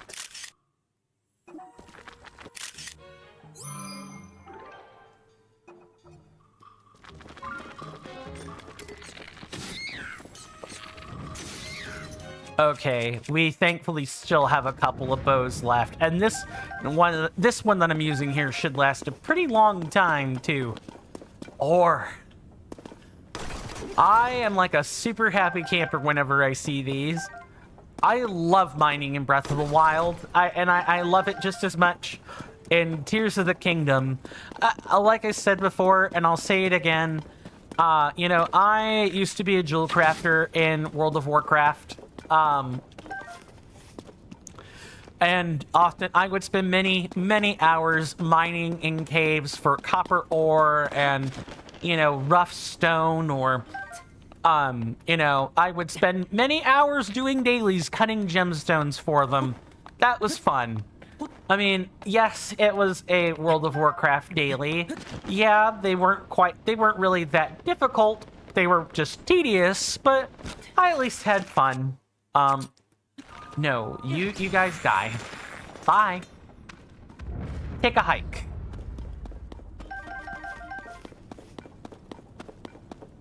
And yeah, let's use a cheap bow rather than waste our good ones.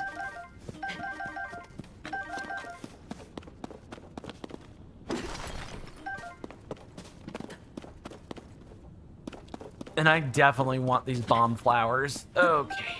How many do we have? 6. Got it. If I could come out here with 10, that would be bloody brilliant.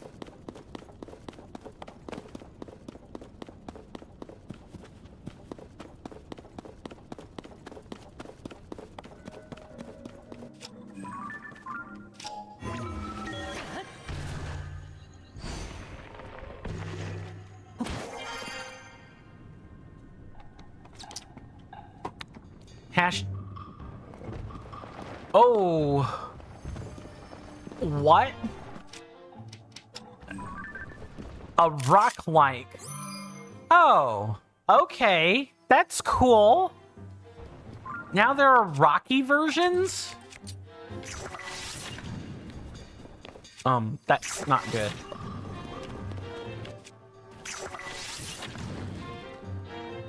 Oh, do we need to blow it up? Yeah, we sure do. Like, that's not good enough. We gotta blow it up. Or we can die. That can also happen. I was not expecting the rock-like. I gotta be honest with you. I was not expecting the rock-like.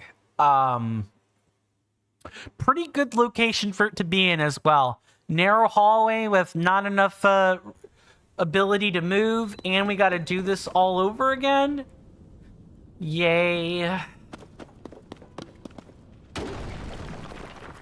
Yeah, we get to do these segments again. Oh my god. I'm gonna have to start making saves.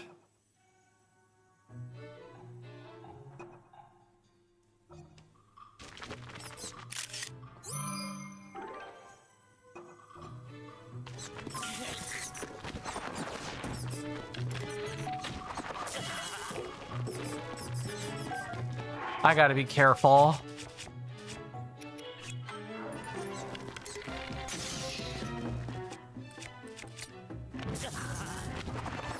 I hate these keys. Get out of here with that.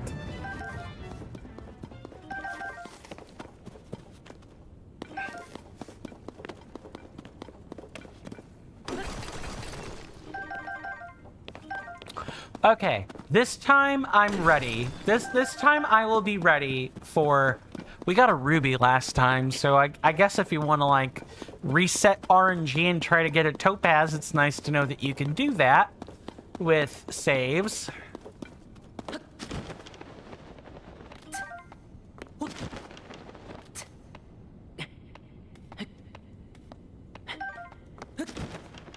There's another bomb down there.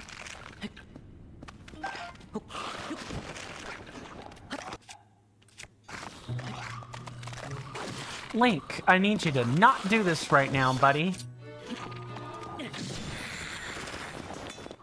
Goodness.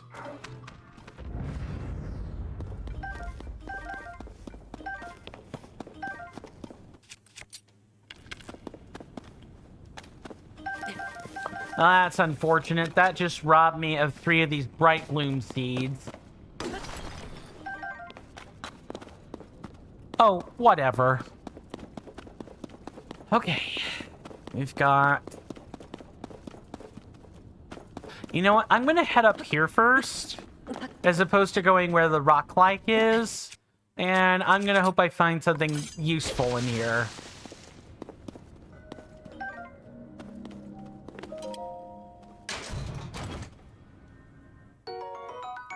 Something that...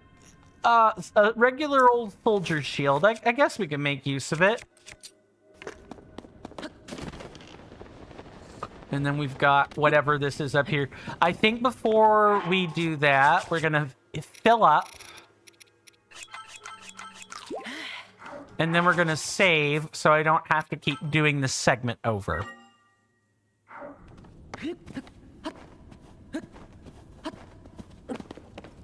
All right. All right, Mr. Rock-like.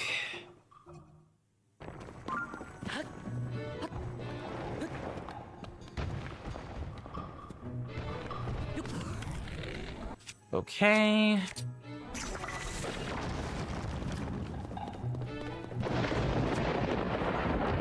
You hear that off in the distance, my senators and inductees?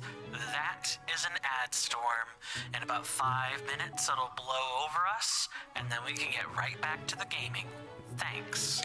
Well, you guys know what time that is. It's the 2nd hour of the stream, and that means we gotta get the major shilling done for today. So, I've talked about the free, easy methods to help the channel grow. You know, maybe I didn't talk about sharing, but that's fine. You guys being here is more than enough. But if you do feel like being financially supportive of me, there are a lot of avenues that one could take to do that. There are a lot of methods that are baked in on Twitch, such as the subscriptions or bits. But there will also be some stuff you can fiddle around with in the About Me section under the donations panel. Feel free to click on any of those.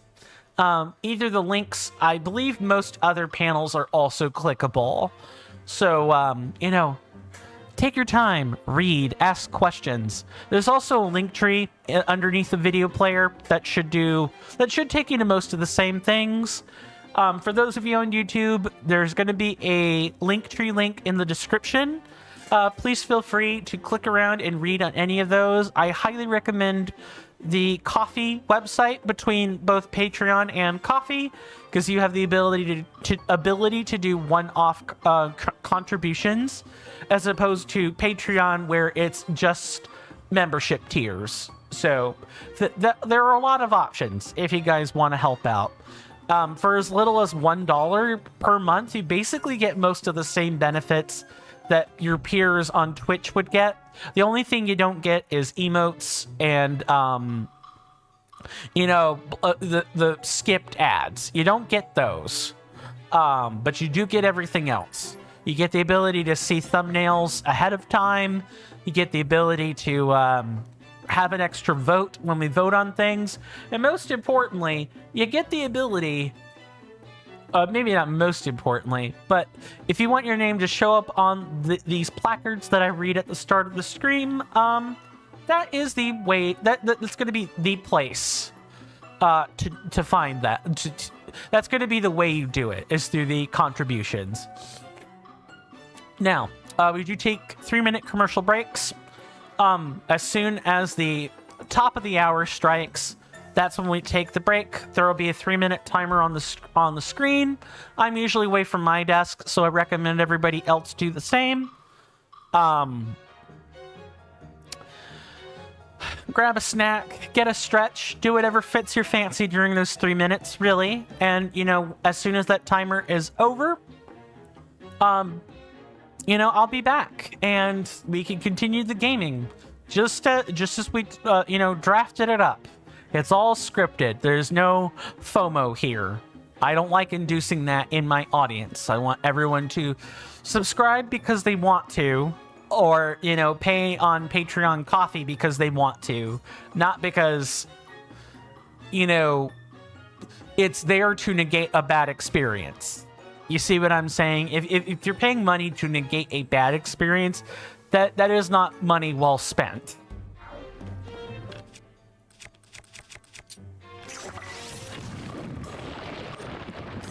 Oh no. Okay.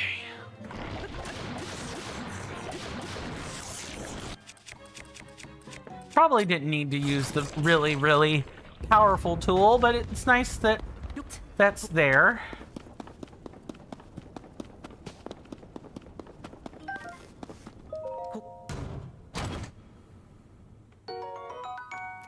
Oh, nice. So it ate up a soldier's gear, huh? That's fine. Hopefully we'll get done with this cave before too terribly long. Maybe even over the course of the next, like, 2 minutes. Also, I'm saving so we don't have to fight that again. I don't want to die to that.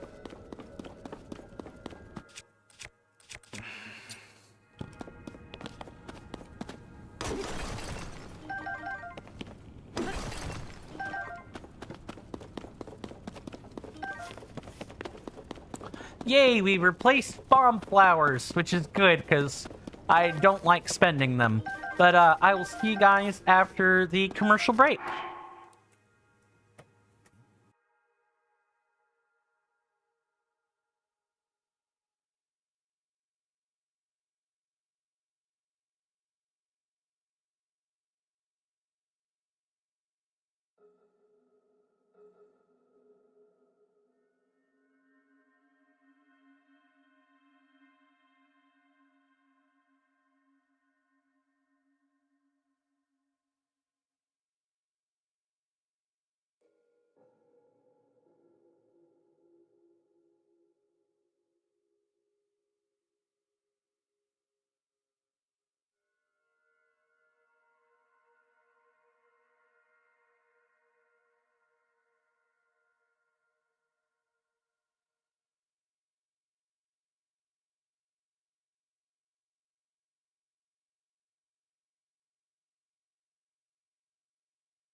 Sorry about that, folks. I am back.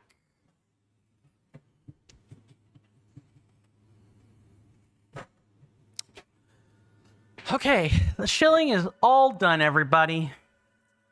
Round of applause.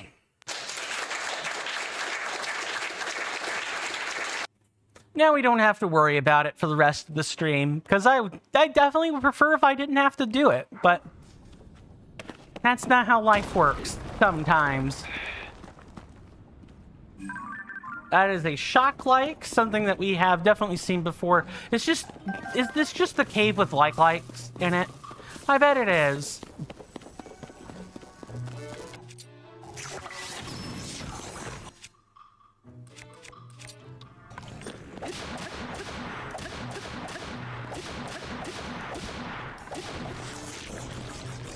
That'll be enough, I think. Now, did I take a picture?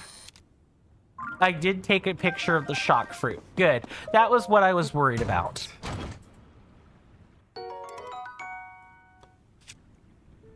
I guess I'll drop this one and then just replace it. There. Higher defense shields have better stopping ability, so you don't want to like keep a weak shield around unless you intend to use it to either staple a Zonai device on it, in which case you don't want to block with that anymore, or you know, you're gonna use it for shield surfing.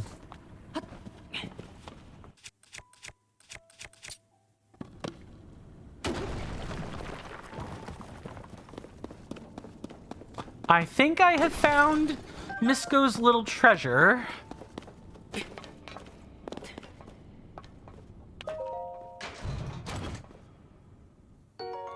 Rubber armor. This armor has built-in electricity resistance thanks to its source material, an ancient marvel called rubber. Such technology does not exist in this modern age.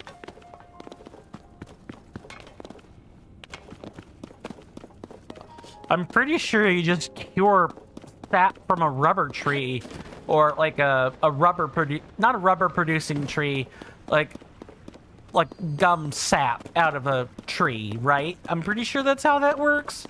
Don't quote me. I do not know material science all that well.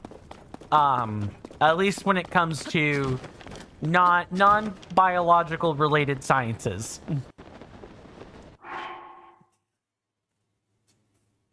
Oh, that is not good. The capture card just basically died there. Glad I fixed that. We have one other place we can kind of like go. And that's like up here.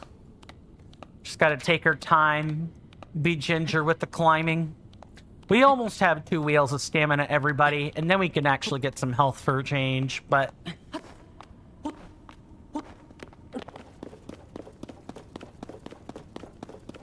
Okay, so we went through here first. We grabbed the ore. Oh, was this the... Yeah, sure was. We could have just ascended out of here. It's fine. We can walk out. Actually, wait, why am I even doing that? Let's take off this marker. Now that we've gotten that particular little stamp, and I've demonstrated this, so we're going to take off that stamp as well. Let's move over to our next well, or cave, which is right off of the Skyview Tower.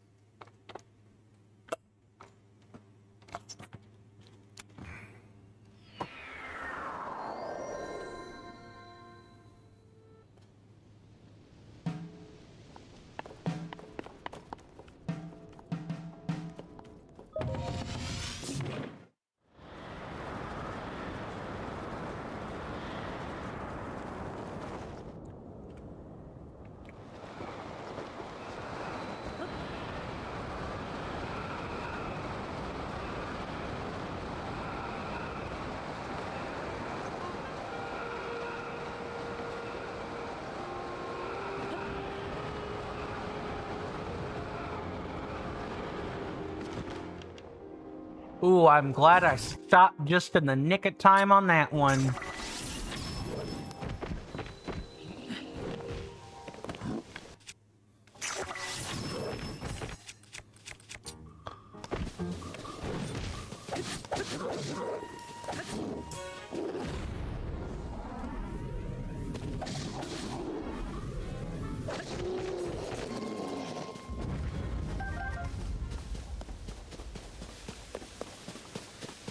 Okay, I think we had passed by this well earlier, and we were driving a Korok, so I didn't really, you know... Oh, we met someone down here. Yeah, I didn't really stop to check this out because we were in the midst of collecting Koroks at the time. I'm almost 100% positive that's why we skipped over some of these things. Otherwise, our episodes would take a lot longer. I need this, like, gap between when we do the Koroks versus when we go do other things so that I don't take 20 minutes to go into a rabbit hole when I could have collected 6 Koroks in the meantime. 1, 2, what are you counting? Oh, just the number of grievances I have against a certain someone. Ah, a Yiga clan member, eh? You can take off the mask, My brethren have been cut down, you see. The harm we've suffered is truly beyond measure.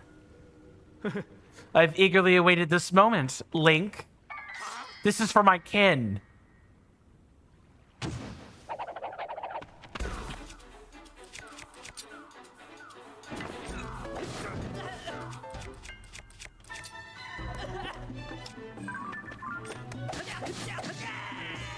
No, that stop.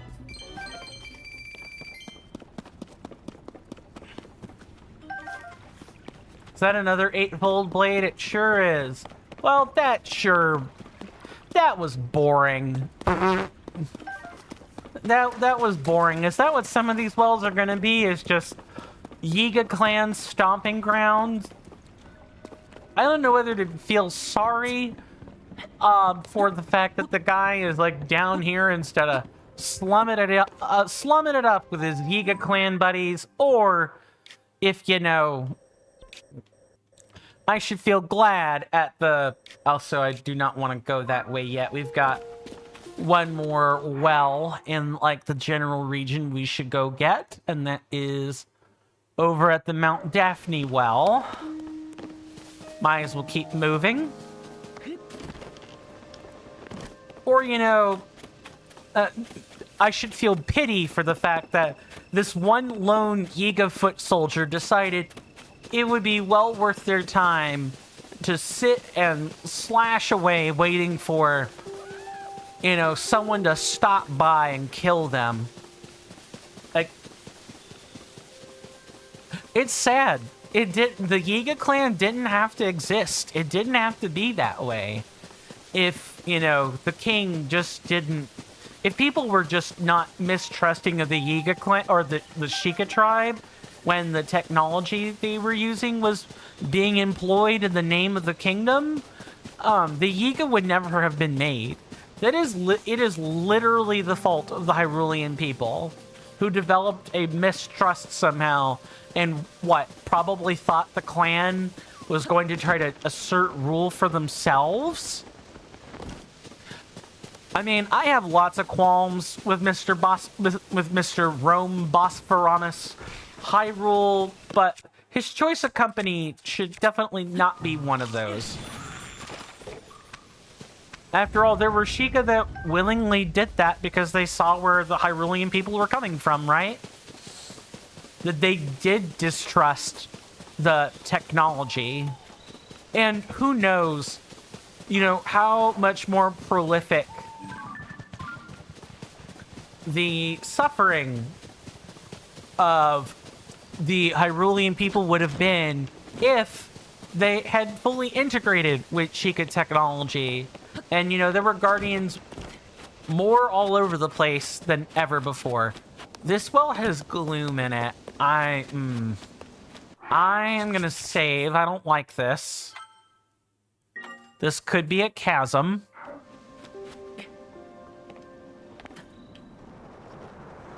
It is. It is a chasm. All right.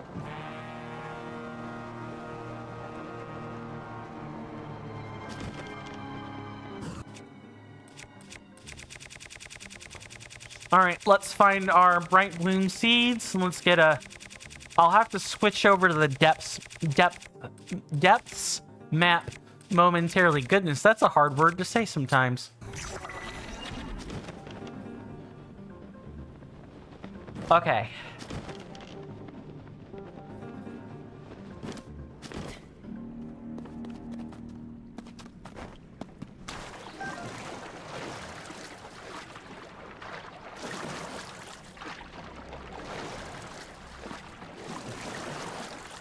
All right, let's not dart around like an idiot. Let's get out of the water and grab it that way. Okay. So if we switch over...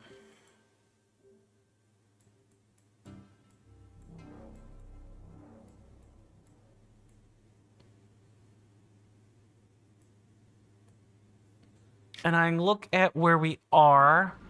See, are there nearby light routes that I can see? Yeah, there's that one.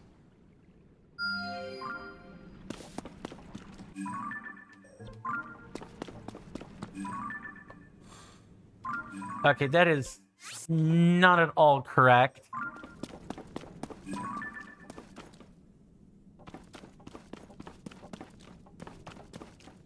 Right there.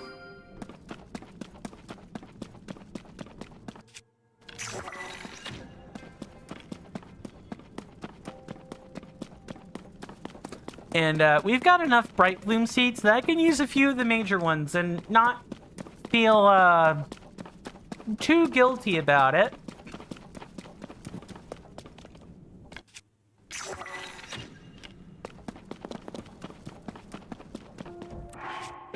I hate to do this, but nature is giving me a really harsh call right now.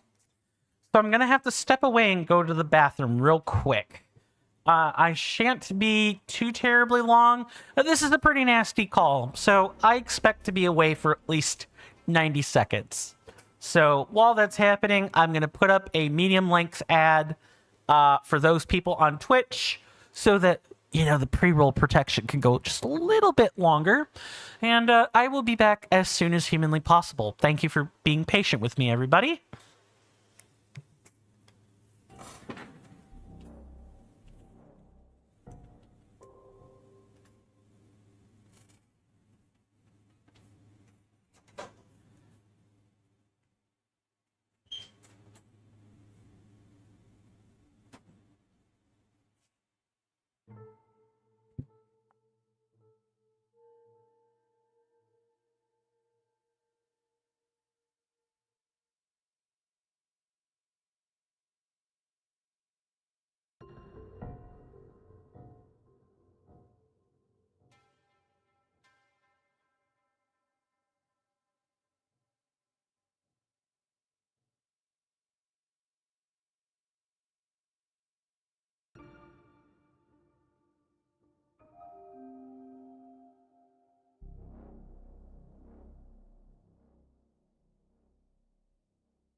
Sorry about that, everybody.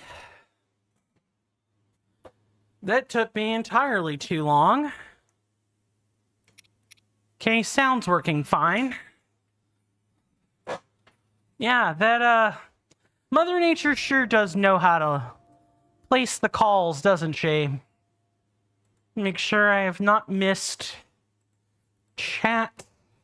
Doesn't look like it, so let's get back to work. We got a whole lot of chasm to explore.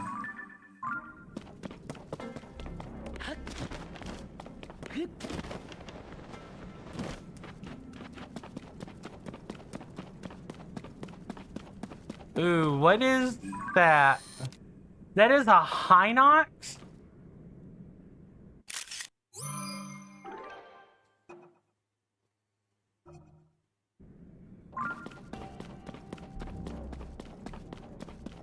Ooh, I don't like that.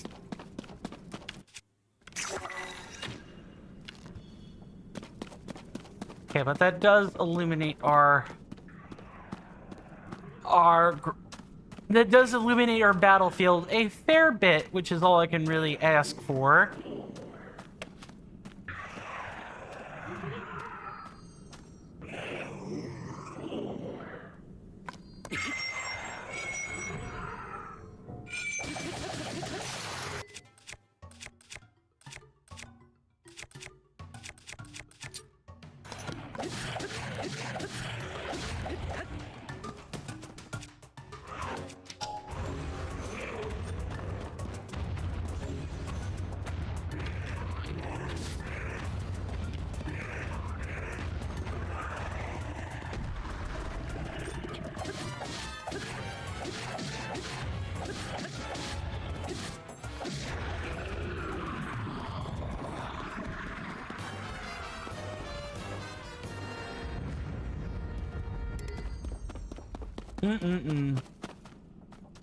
I guess this would be the Hinox horn?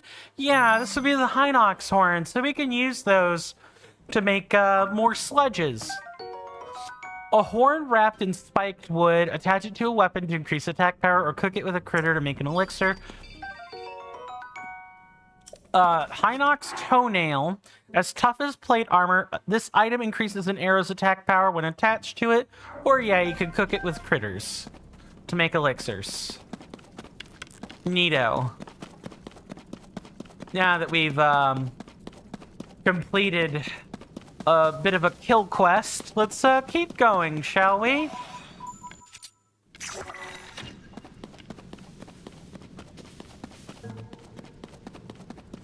How many of these do I want to use up? Maybe 2 more? 2, 3 more? Something like that? We have a lot of them. I'm gonna go way over there. You don't need to interact with me. Promise. Promise, game. Just wanna get the light route. I don't even think we'll have to use 2.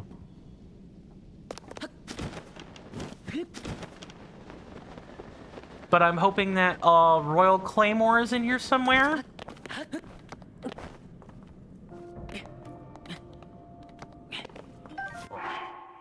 Oh, we just have a straight up we straight up have a broadsword. Good. I do want to check the other one though.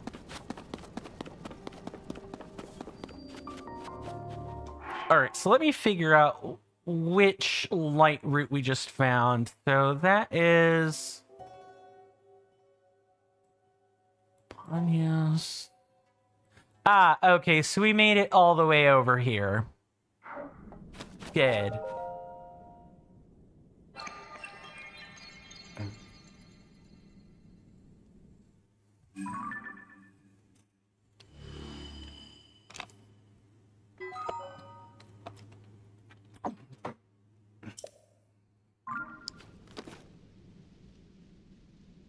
Not that we took any damage from the gloom, but it's nice to see that, you know, we have... Oh, hello. Oh, that's interesting.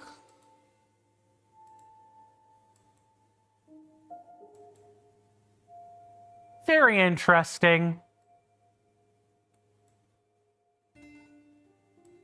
Why don't we head south? Because we went into this mine before. Ooh. Yeah, I'm trying to think of which direction I want to go now. Because I know which route I am. I think let's try to head out toward the other routes before we head out into the what would be considered the plateau, which according to that, the light route is over that way. Oh, I could literally just mark these like this. Welcome back, Shiny. Hopefully you got what you wanted accomplished. And hopefully without too much issue.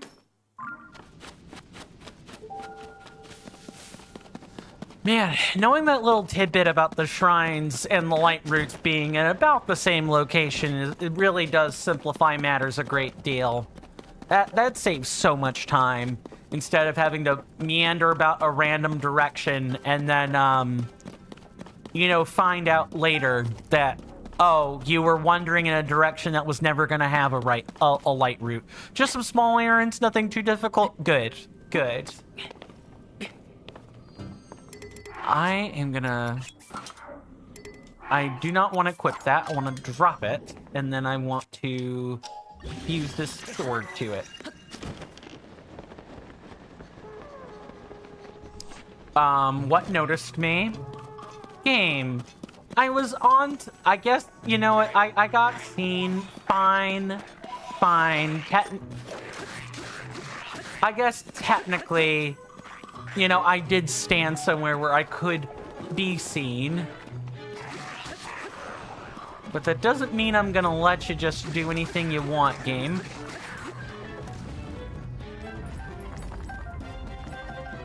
And I can use this opportunity to get Zonites.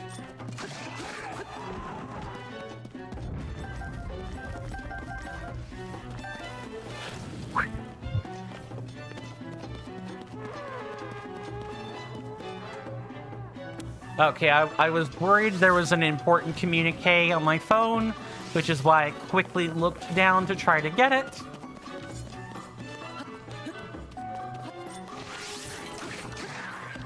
Don't even think about it.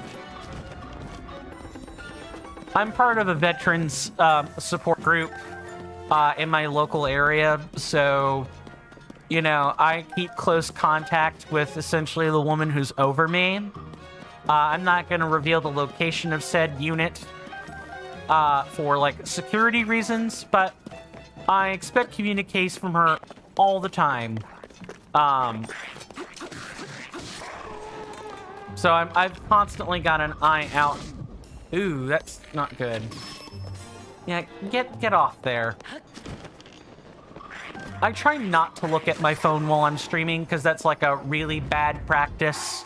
You never want to be looking at your phone when you're on camera, if you can help it. I mainly use it when I need to look something up.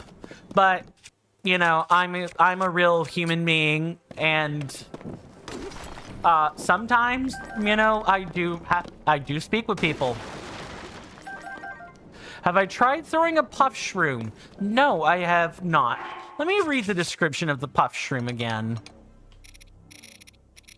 Let me find the thing. Puff shroom. A cloud of fine spores. Let me try throwing one, just to see what happens. I'm pretty sure you need to throw this onto an enemy for there to be any actual effects, but you've got me curious now. Where did I spot it? It's like right over here. Yeah.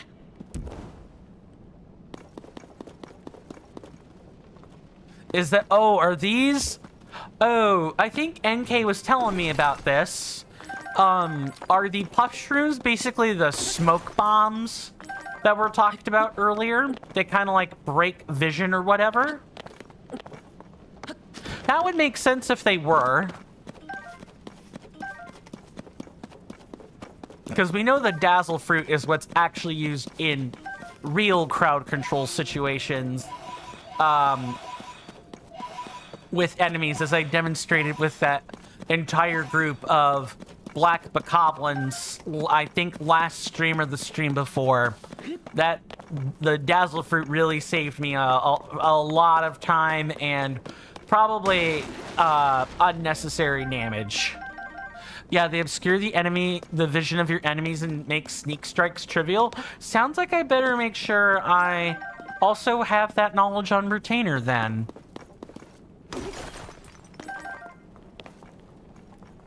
Okay, any other ore? I might as well mine this area for everything it's worth. I will try that next time in combat. He says, knowing full well he might forget, but that statement's pretty fresh in my memory. I really shouldn't forget. I promise I don't have the memory of a goldfish. I write down things that I may want to research later or look into later, but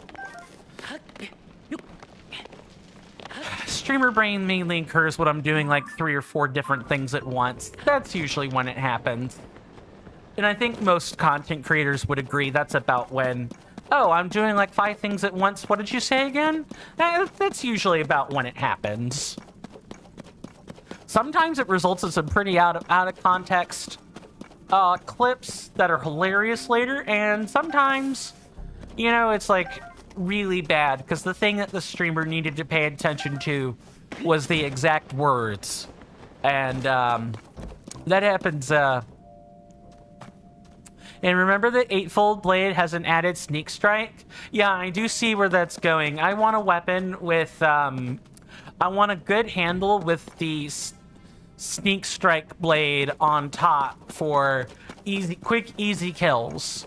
No more complicated combat scenarios with with a good puff shroom and sneak strikes. I'll try to find an Eightfold Blade and like a spare stick at some point. Promise.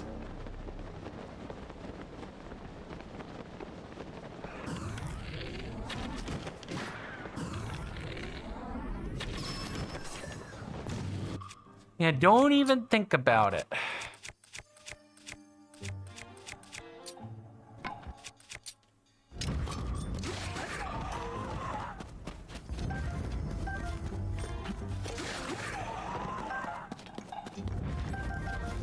Well, that didn't take long.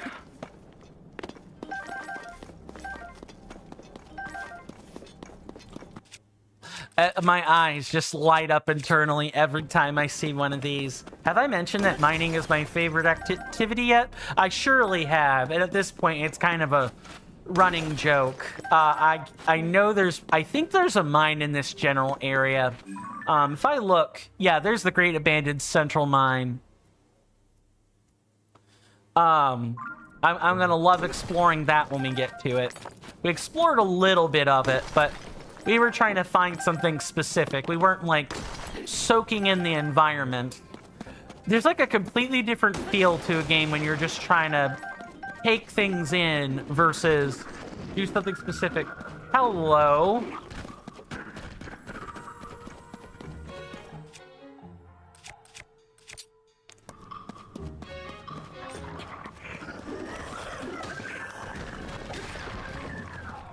Stop. Get some help.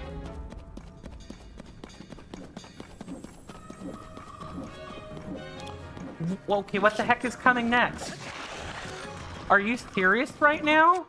Absolutely not. No, stop it.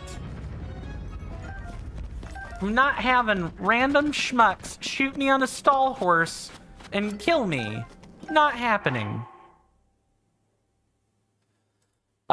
Let's see. These small mechanics make it so combat against common enemies is far easier compared to Breath of the Wild. I agree.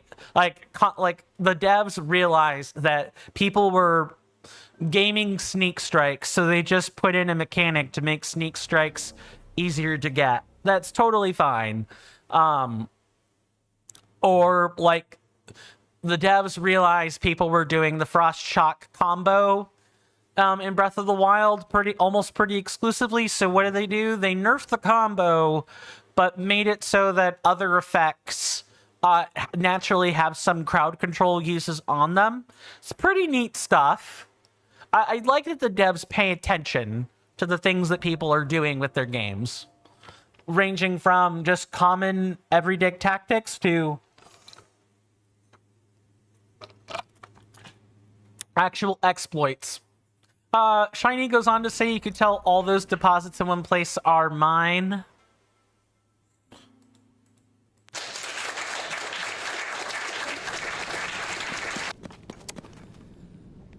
Yes, they are. They are in fact mine. I want all of them. I think I've spent already like 3 or 4 hours in the depths mining away. I've built up at least half a dozen weapons already and have had them break in the depths for the explicit purpose of mining. I farm Horriblin horns and sturdy thick sticks like they're going out of style. I do it a lot. And I do it all for this ore over here. How many weapons do we have? Okay, yeah, that one was the one that just broke. We're good here.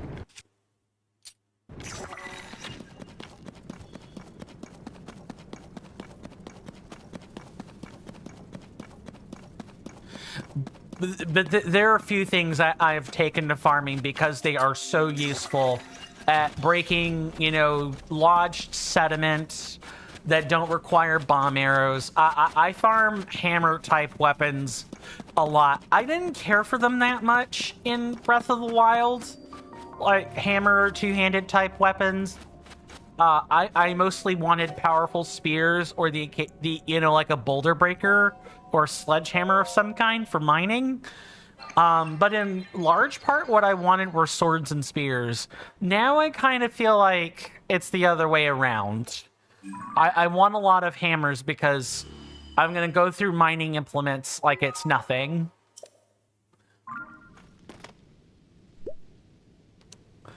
I'm going to go through mining implements like crazy. I'm going to go ahead and delete that. And we're going to move on to the next light route, which is over there. And hopefully not attract too much attention on the way there. And maybe we can try to find a bargainer statue that I was told about. Or maybe we'll find the guys of the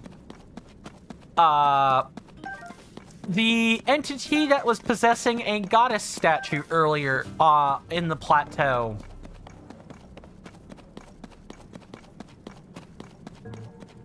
Let me not actually fight them. Oh, too late. Too late.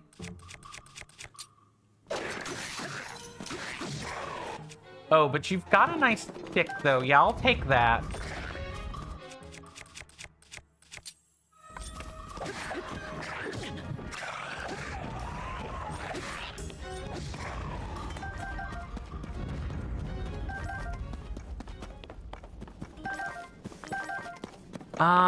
Do I have any more Horriblin horns? I guess we're gonna find out. Yes, I have 5 of them. I love making these things. Use. Like I said, I've been farming these like crazy. We're gonna take this. What can I put here? Ooh, spear? No, but that one's decayed though.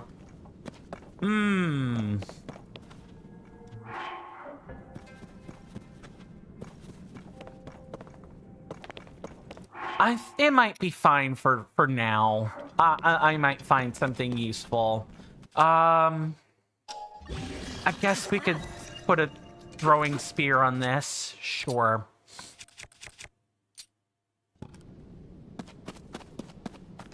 Oh, Let me not make the mistake of wearing out weapon durability on crates if I don't have to.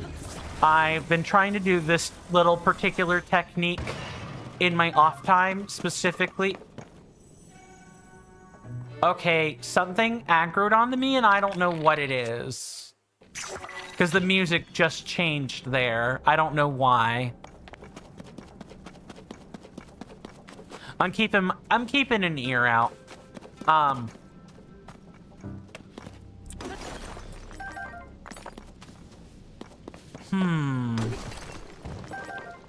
Oh, that would be why. The Peplets spotted me. That makes some sense now.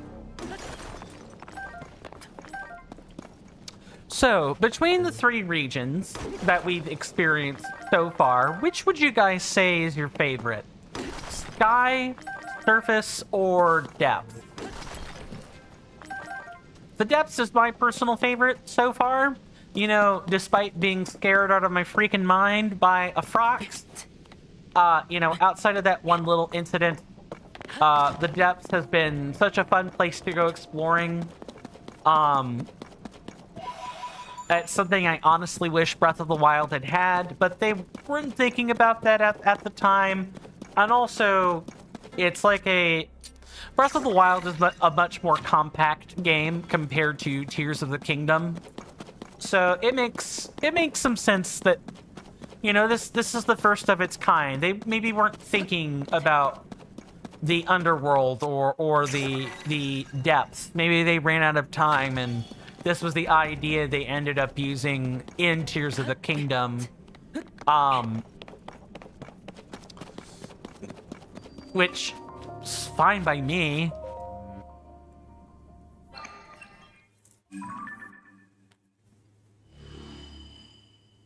Okay. So then I think somewhere up north is a statue. Or something. There's a mass there that looks like a statue. We're gonna go see if it is a statue. And maybe we can also find a better weapon to put on top of the, on top of our traveler's spear, rather than a throwing spear. I laugh at that naming convention, man. I really, truly do. A traveling spear. And a traveler's spear.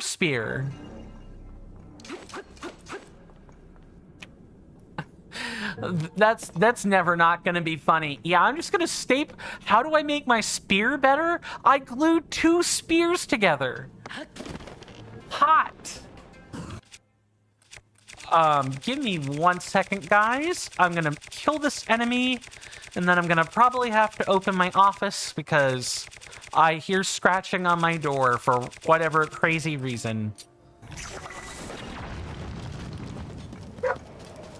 I didn't even have to wait for the scratching. She started barking. Give me just a second, everybody.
sorry about that, everybody. But when your pets want you for something, it's best to go take care of that. Let me catch up on chat here before I get too carried away. Shiny says, for me personally, it would still be the surface. The depths have a lot of useful things to collect, but I really think the lack of variety of biomes, they lack the variety of biomes the surface does. That's fair. That's fair. The depths have like one uniform biome and there's not really much else. I've heard that there are like graveyards and cemeteries and a few unique structures, but once you've seen the depths, you've seen all of it, pretty much. Shiny then goes on to say, and also would help if we had unique resources for each part of the depths. Right, so like once we start going into, say, Hebra, it would be nice if the depths would take on more of a chilly bent to it. Maybe it does, maybe it doesn't. I'm not 100% sure on that one, but what just happened? I think I might have chucked a bomb at something. Yeah, regardless, I'm not letting any of you weird gloom-infused enemies come out and get me. That's not a thing that's happening.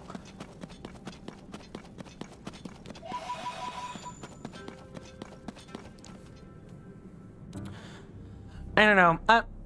I'm open to like changing my positions on things, but so far I would say the depths is my favorite. And then, you know, I guess the second one after that would be Sky, but I have like a huge affinity for, you know, parasailing.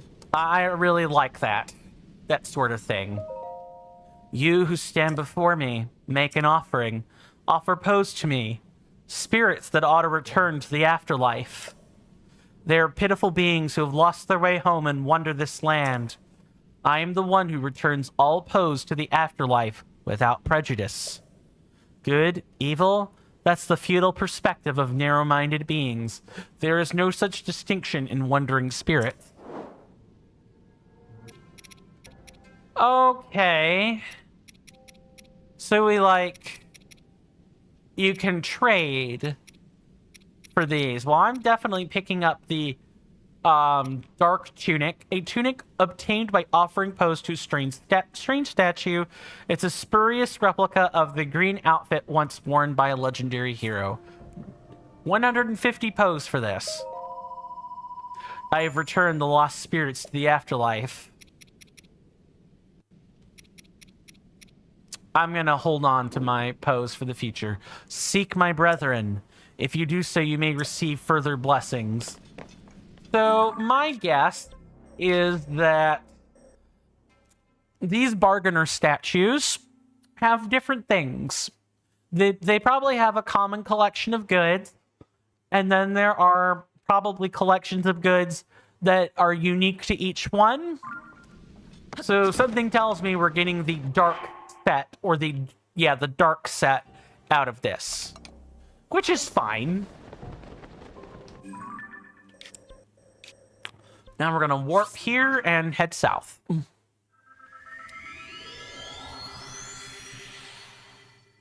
I'm trying to figure out when I want to...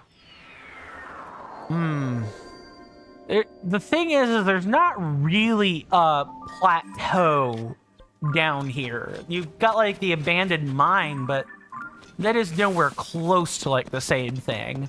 So I'm trying to figure out how I want to best break it up. Because we still have stuff on Satori Mountain to do, including a shrine. So maybe... You hear that off in the distance, my senators and inductees? That is an ad storm. In about 5 minutes, it'll blow over us, and then we can get right back to the gaming. Thanks. You guys know the spiel by now. That is, of course, the 5-minute warning for advertisements, aka the incoming ad storm. For you guys on YouTube, You know, that's going to be a rather lonely 3 minutes, but the ad breaks are mostly for, you know, folks on Twitch so that they don't have to deal with disgusting ads in the middle of their viewing experience. Like, the fact that it's scripted is supposed to counteract that awful experience, at least a little bit. They're usually 3 minutes long. You know, there will be a timer on the screen, and as soon as that is over, you know, as soon as the timer disappears, I should be back by my desk. I definitely recommend, you know, grabbing a snack or getting a stretch or doing what have you. I did not want to do that. And, you know, the break will be over before you know it. Or you can get an ad blocker, whatever works for you. Let me check chat. It's close, but not quite it. The pool of wares they offer expands based on the number of bargainer statues you find. Okay, so the more you find, the more diverse their wares will be. That makes a lot of sense. Well, you know, that's just one more thing we have to do, I guess.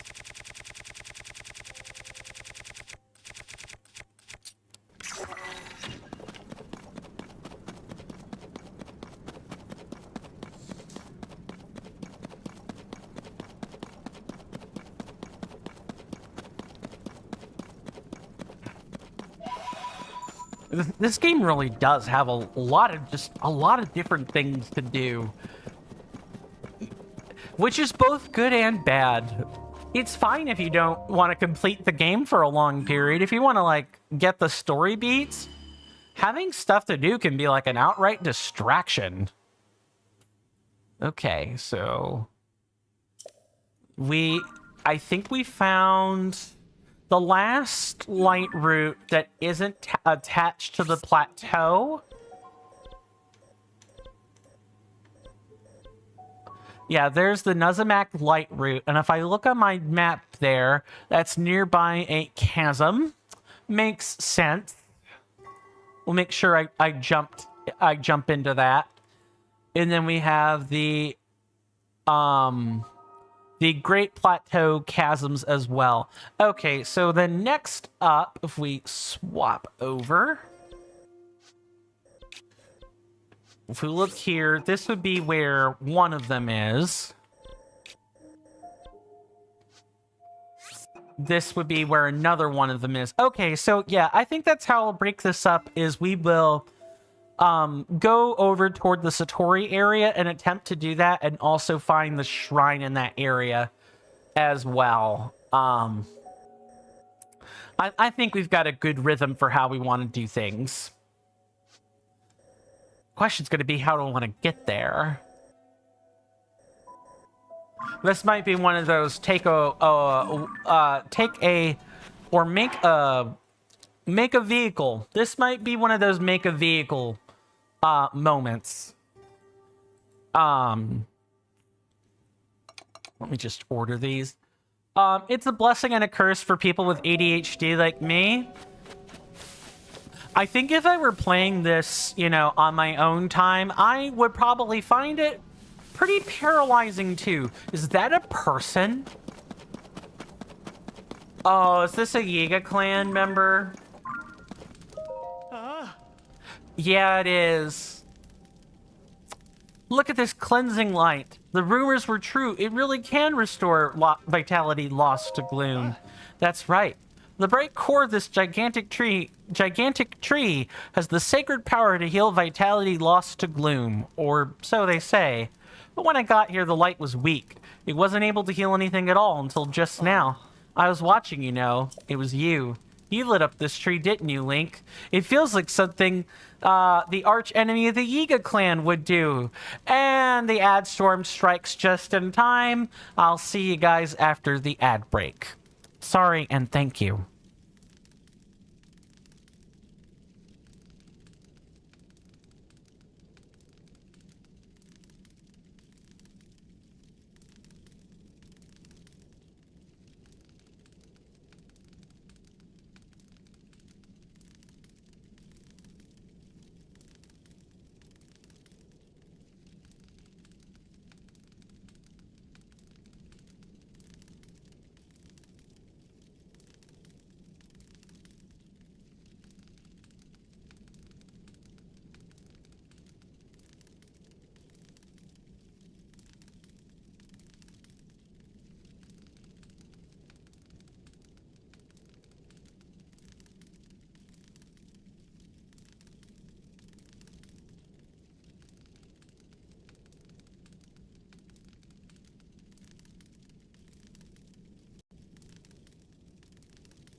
Greetings, everybody.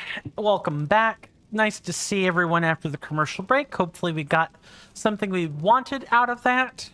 And not related to the ad viewing, of course. Before I, continue on this rabbit hole and, find out that we are definitely talking to a Yiga clan member, you guys may or may not have noticed during the starting soon and intermission screens that I do have a little bit of an advertisement stuffed into the bottom left corner of those screens. That would be the call for Twitch subscriptions.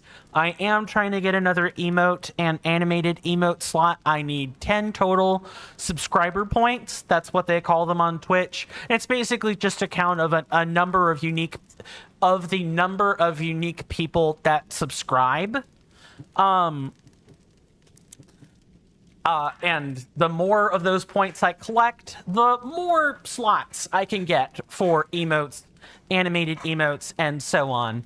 And 10 is like the first break point. I am trying to get more of those. So, I'm not going to ask for money more than I already have, but what I will instead say is, if you're on Twitch and you have an Amazon Prime account, and you watch your shows through it, or you get products through it, you get Amazon, or you get the Prime Gaming on Twitch for free.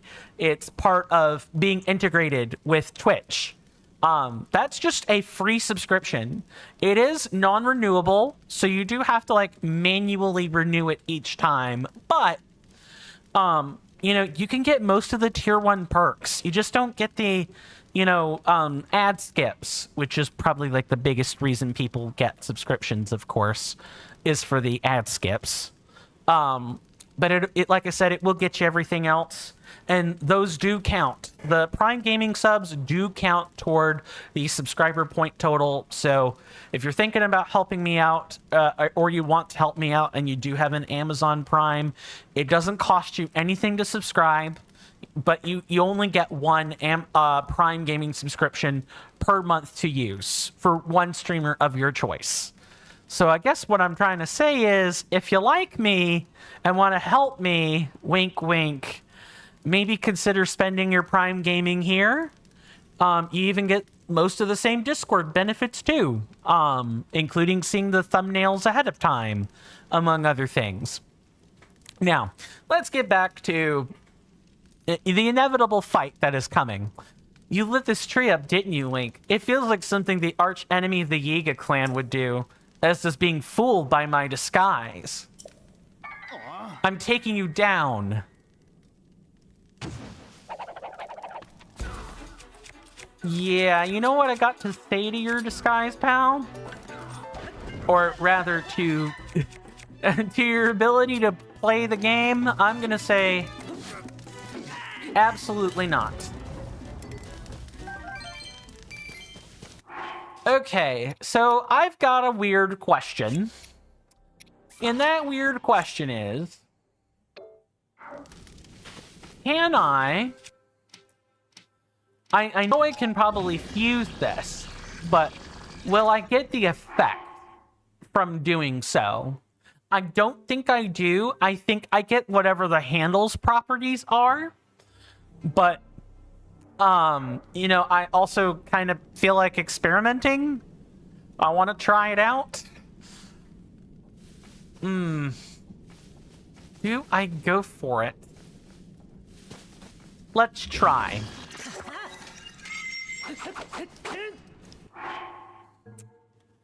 No, I'm afraid you probably don't get that particular aspect of it. No, just the damage. It takes the effect of a base weapon. Dang it. Dang it, Bobby. I can't say I'm not particularly surprised that that happened. Really, truly, I am not, at all surprised that happened. Well, I trust we will find another eightfold blade at some point, and then I'll just have to bite the bullet, take the swap. That's what I'll have to do. But I guess, people that are playing this game fresh probably do have to find out all these tribulations from scratch.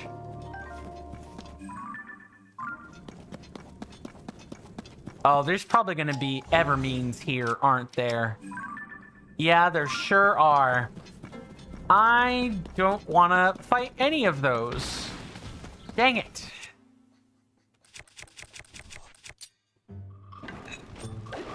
No, get away. Oh, there's an Evermean right there guarding this chest, too. Because of course there is.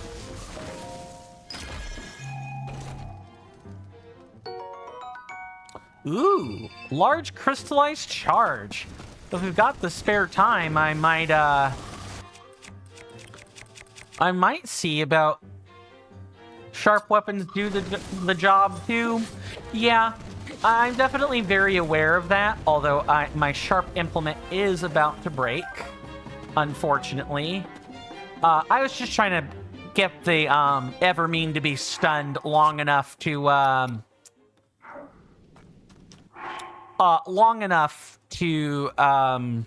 don't know why I'm spazzing out on this so badly. Long enough to grab the chest without too much worry. Yeah, we're gonna break it. And I think we're gonna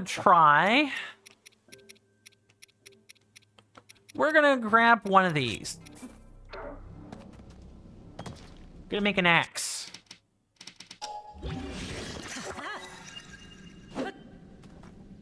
It's like we have a double axe. Amazing. Absolutely amazing. Are you the same Evermean from before? Wow.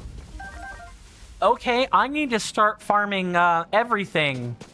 I need to start farming the black boss goblins for this, because the Evermeans go from being annoying to kind of a joke with this nice axe. Very good stuff. You thought you were gonna slam me? Nah, I cut you. All right, let's stop playing with our objectives here, and let's get to. Let's actually get to, getting on the road.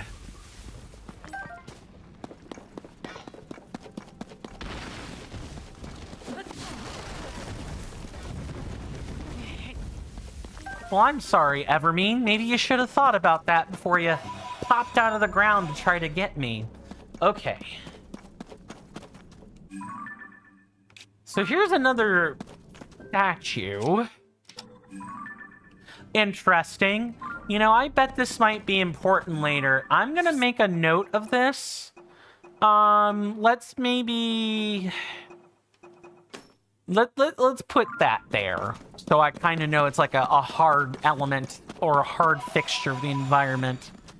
And we can maybe just finally make a vehicle. Let's get to building. Let's get out of here. That's gonna be... I guess it would be this.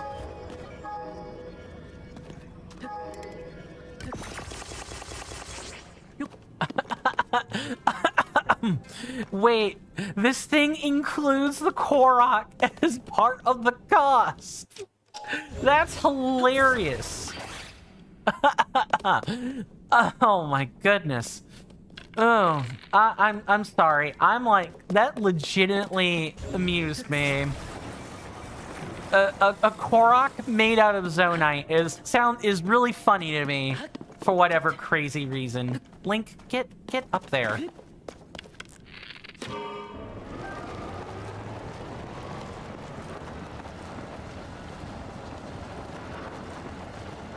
There's no steering, but that's fine. We can just use the auto hand to, like, steer. It's fine. Let's move this over. I kind of liken this to, like, making a bike, everybody. I liken this to, like, if a cart were like a go-kart or a bike or something, you had to have, like, manual steering.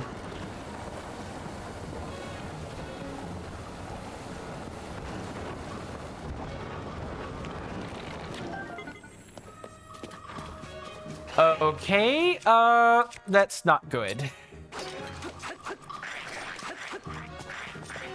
I need to not be here right now. Really bad. No, that is incorrect. Get out. No, that is not at all worth... Oh, not great. Huh. Alright.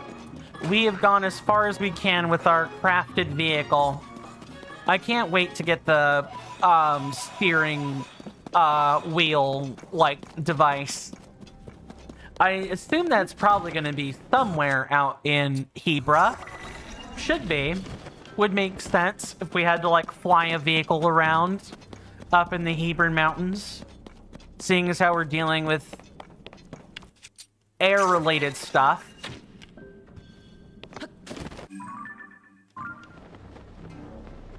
Uh-oh, I don't like that there's water here.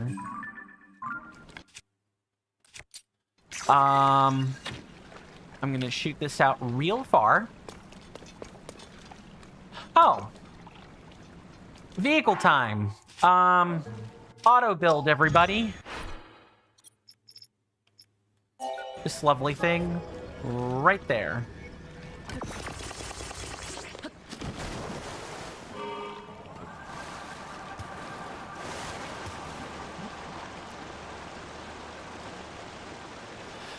Okay, this has gone from being, like, maybe my favorite game, between, like, the subset of games to, like, being one of my favorites of all time. Truly.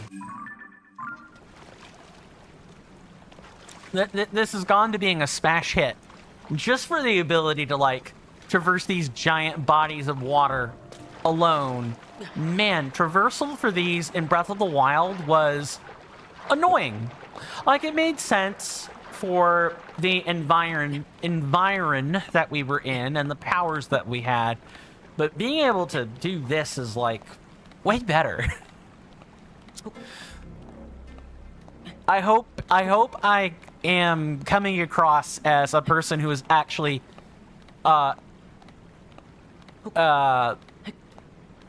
I hope I'm coming across as someone who actually enjoys the game, because sometimes I don't express that sentiment properly. And it might come across as I'm just doing things to fill a checkbox. I promise this is not the case. Let me make sure I've caught up here.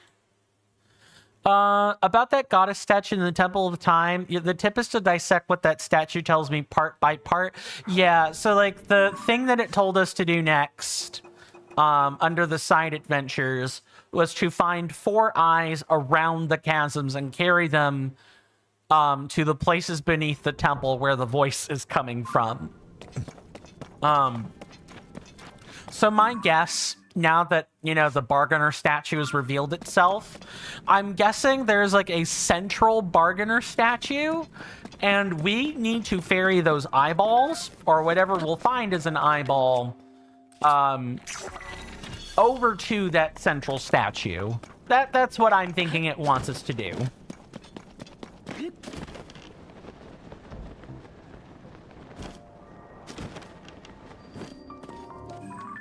Okay, and I believe the last light route should be north of here.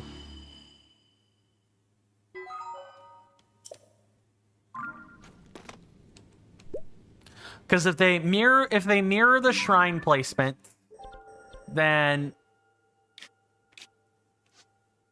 Oh, hold on, that's not correct. Oh, that would be why. Because that one should be on the plateau. Okay.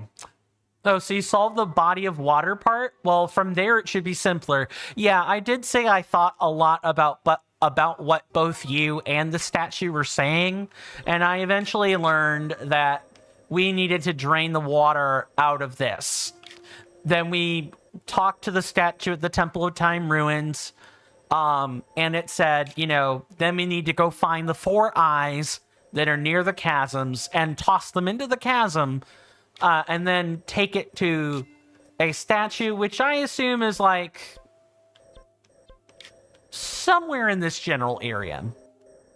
So before we do all that, we're exploring other stuff first, if that's making sense. Okay, we're gonna swap maps, or I'm gonna swap maps, and we're gonna head to the surface, because there are some wells that we can check out in the meantime.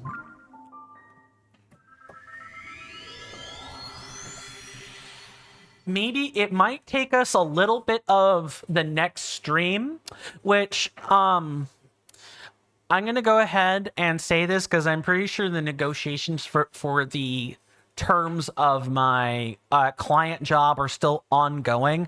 I'm pretty sure I'm not going to be able to stream tomorrow either. If I can, I'll give you guys an update.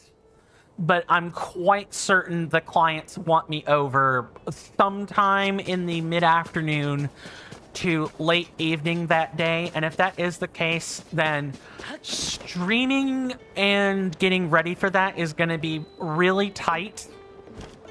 Like, I'm not even sure I'm going to be able to do it kind of tight. You know, I'm pretty sure the job will last until that next Sunday or that next Monday, possibly. So if I don't get the chance to say it tomorrow, you know, happy 4th of July, everybody. You know, whether you feel like sticking up 2 middle fingers to everything that's happening right now, or you feel like waving the good old stars and stripes and, you know, putting out the fireworks, whichever sentiment floats your boat, you know. Happy 4th to you, and I hope you do something that you want to do with it, something fun. If something fun and or productive. But whenever the next stream is going to be, we might have 1 or 2 things to clean up in the fields region, and then we can kind of start carving pathways toward the Rito, because that's where we want to be going next. It's gonna take some time.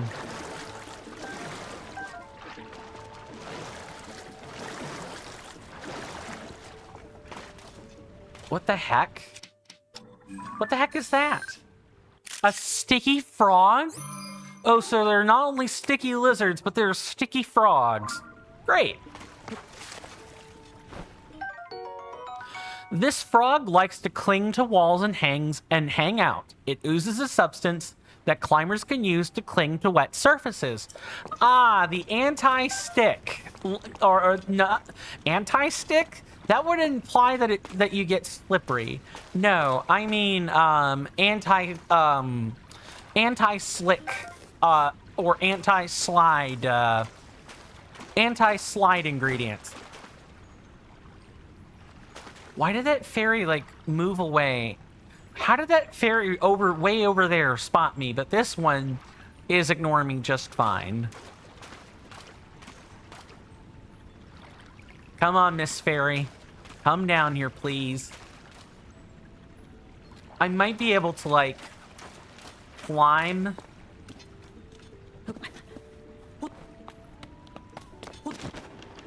Nah, definitely not. Ah, tried.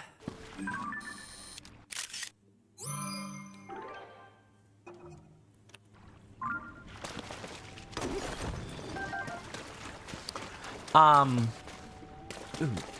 Oh, the sticky frogs don't move quite as... Okay, so a bargainer statue told you this via a goddess statue. That should mean that this statue is in fact tied to the goddess statue. Yeah, that's very good reasoning, which means that if I were to guess, and this is just a guess, I don't want confirmation of that guess. Since the goddess statue was here, that means our friend, the bargainer statue, like the central statue, should be down there somewhere. And the light routes should hopefully kind of confirm this. We'll either find out today or tomorrow. It kind of depends on, you know, how much we get done. Which, if we want to find out today, I better get my butt moving, huh? Not jibber jabber too much, which is something I tend to do a lot of. Also, just as like a heads up, I cannot extend stream today. I do have to be out by 5 p.m. Eastern Standard Time flat today, so I am going to be going ahead and cutting and running ahead of time. This is just so everybody knows, like, okay, there's not going to be some grandiose, long-winded speech toward the end. I'm going to try to keep things brief toward the last few minutes, so that I can head out the door and wrap up the negotiations with my client job this weekend. Because that's how client-based work works, is that, you know, the client kind of tells you when they want you to do the job, and it's just figuring out how much do they want you early for said job.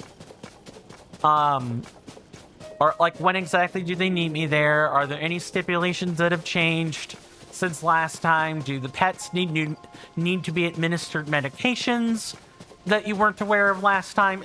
Stuff like that. Like job briefing type things. Ooh, hello.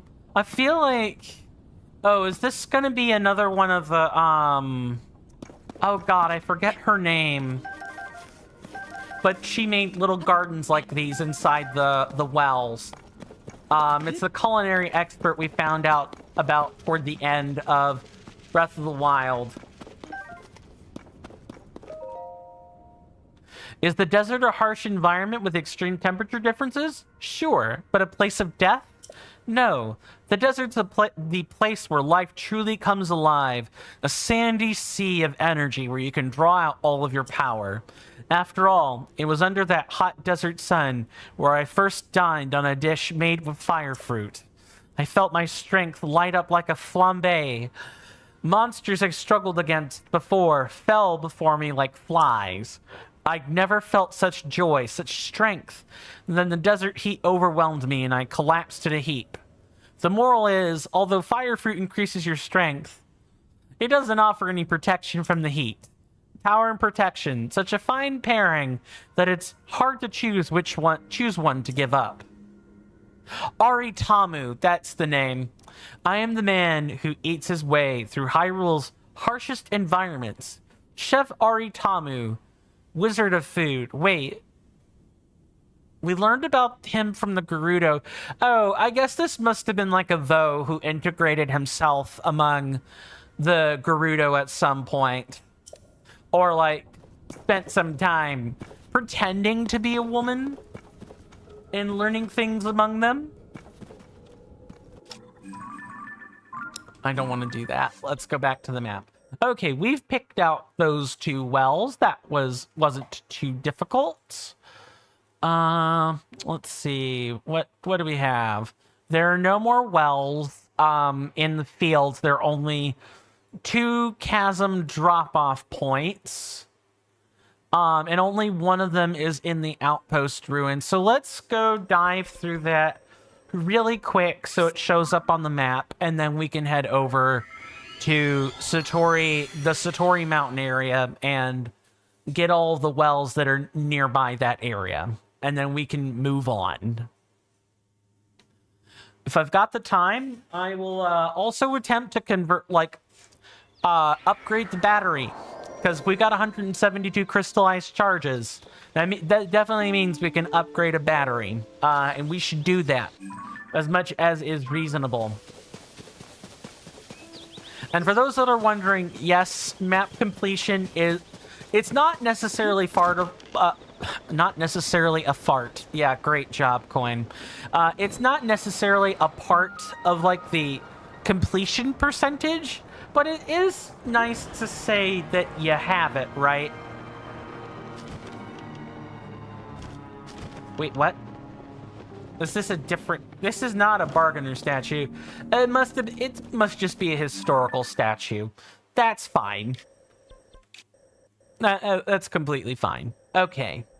We've gotten all the wells there. Let's head over to this shrine and get the remaining wells and chasms. And the shrine as well. I still can't believe I missed that one shrine. I saw it on the map. I even went close to the cave it was near, because there's a Korok seed in that same area. And I guess for whatever reason, it just didn't register to me that, you know, I should, you know, probably step inside that shrine. For whatever reason. I'm just gonna take a few of these. I'm sure Eris won't mind. I wonder, we know that, I'm gonna swap over to our friend the two-handed axe. Don't even think about it, Mr. Evermean. I wonder if there are, other gods or other entities besides, you know, the goddesses and the goddess Hylia herself. Hey there, Housequaker. Good to see you. Welcome back. It's been a bit. Hopefully you're doing well in body and mind, and I hope you enjoy your stay. You've come in just in time. We're plucking a few apples off of the grove that's up here before, getting back to work toward finding out the last few wells and the light roots beneath the depths. How am I liking Tears of the Kingdom relative to Breath of the Wild? I think I had a segment earlier where we were near like, I guess this would be like some sort of floating citadel. I didn't see a ground structure, but something's here, so I guess it's floating. I bumped into the part of the game where I realized, wow, the machine traversal with like hover boats and stuff adds a lot of depth to the game's movement that I didn't think I'd have otherwise. And so it's definitely my favorite between Tears of the Kingdom and Breath of the Wild. I'm enjoying my experience a lot. Like, a huge amount. I definitely recommend to folks to like pick up the game and play it for yourself. Get it on a Switch one, you know, get it on the console that won't brick nearly as much or nearly as often. Because Nintendo Switch 2s are being bought pre-bricked. Like that is happening. It's rare, but there are stories of people, you know, having reported their Switches as being pre-bricked when they bought them. There's also the you know, the issue that you see at local GameStops where sometimes... Did I get it? I don't think I got it. I did get it. Good. I was a bit worried I was going to miss that one. I've seen pictures of people getting their Switch pre-orders from GameStop, and the staples literally punctured the screen. You know, like the staples they use to put the labels. I think we have found our cave there. The staples punctured the screen. The Switches were packed, you know, screen side up in packaging where you staple labels onto the top of the box. It's really quite a spectacular fail on the manufacturer's part. Whoever was responsible for putting the Nintendo Switches into boxes. They were told to put it in that way. And so it really sucked that people basically just paid a $450 pre-ordered to get a Switch with a non-functional screen. That is a blue Horriblin.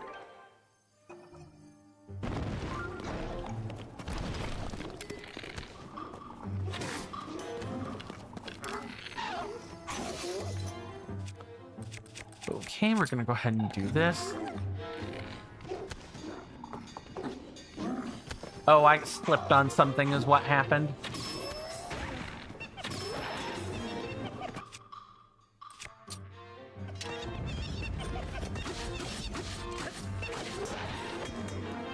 Well, that was certainly a thing that happened.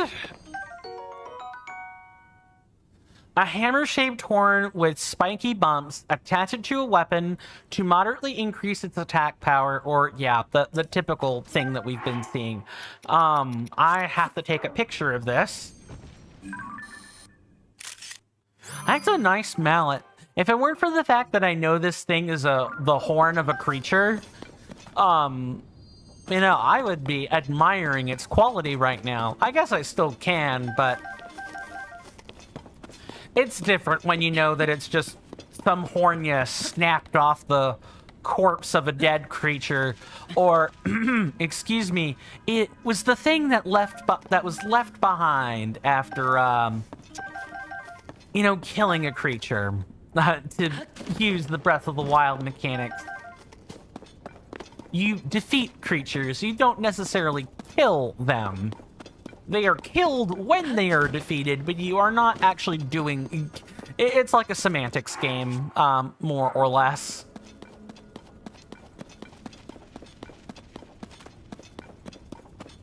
Okay, anything else here? Yeah, there's like a couple of things here for sure.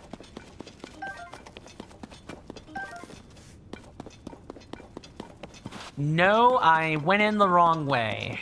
That's where we came from. We had this spot here,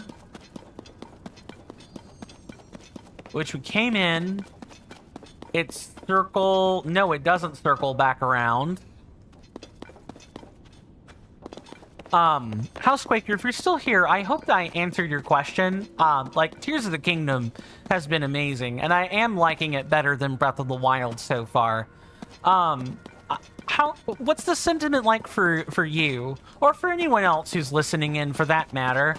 I'm always curious, especially with like a, you know, a continuous audience. Continuous? It's not quite the right word, but it's the best way I know to describe it. Notice the bloopies in this cave? I better walk then if I want to do that.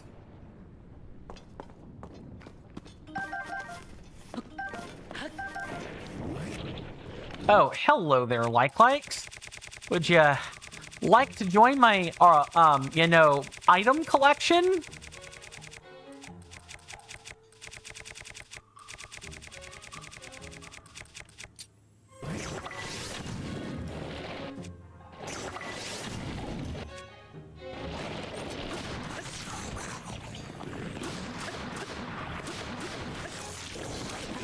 Oh no, get out of that. Oh my god. Yeah, absolutely munched. That is the first time I've gotten hit by a like. Yikes. Ugh. Absolutely creepy. Where did that stone roll off to? Hello, game. Would you like to explain what happened there? Where did that stone go? Did it disappear into the void? I guess it did. All right. Let's see. Housequaker says he liked the narrative of Tears of the Kingdom more. That's fair. I do think, you know, at the end of this, when we actually start experiencing the story, I think we are collectively as an audience going to like it more. But you overall prefer Breath of the Wild? Fair. Just a little too much bloat in Tears of the Kingdom. Yeah, I was just talking about this with Shiny, that there's a lot to do, and they made the comment that for someone with ADHD, the game can be a blessing and a curse. There's a lot to do, but there's a lot to get distracted by. Housequaker goes on to say they think if Tears of the Kingdom had been set in an all-new map, they would have been much happier. Yeah, but then the story continuity would suffer. At least I think it would. And I think Tears of the Kingdom, from a narrative perspective, benefits from not having a different overworld. Like, it doesn't need to be set in a different place. Like, it doesn't need to be Final Fantasied again. Like, that gets annoying after a while. Leave that to Final Fantasy, where the discrete storylines all are supposed to kind of make some sense.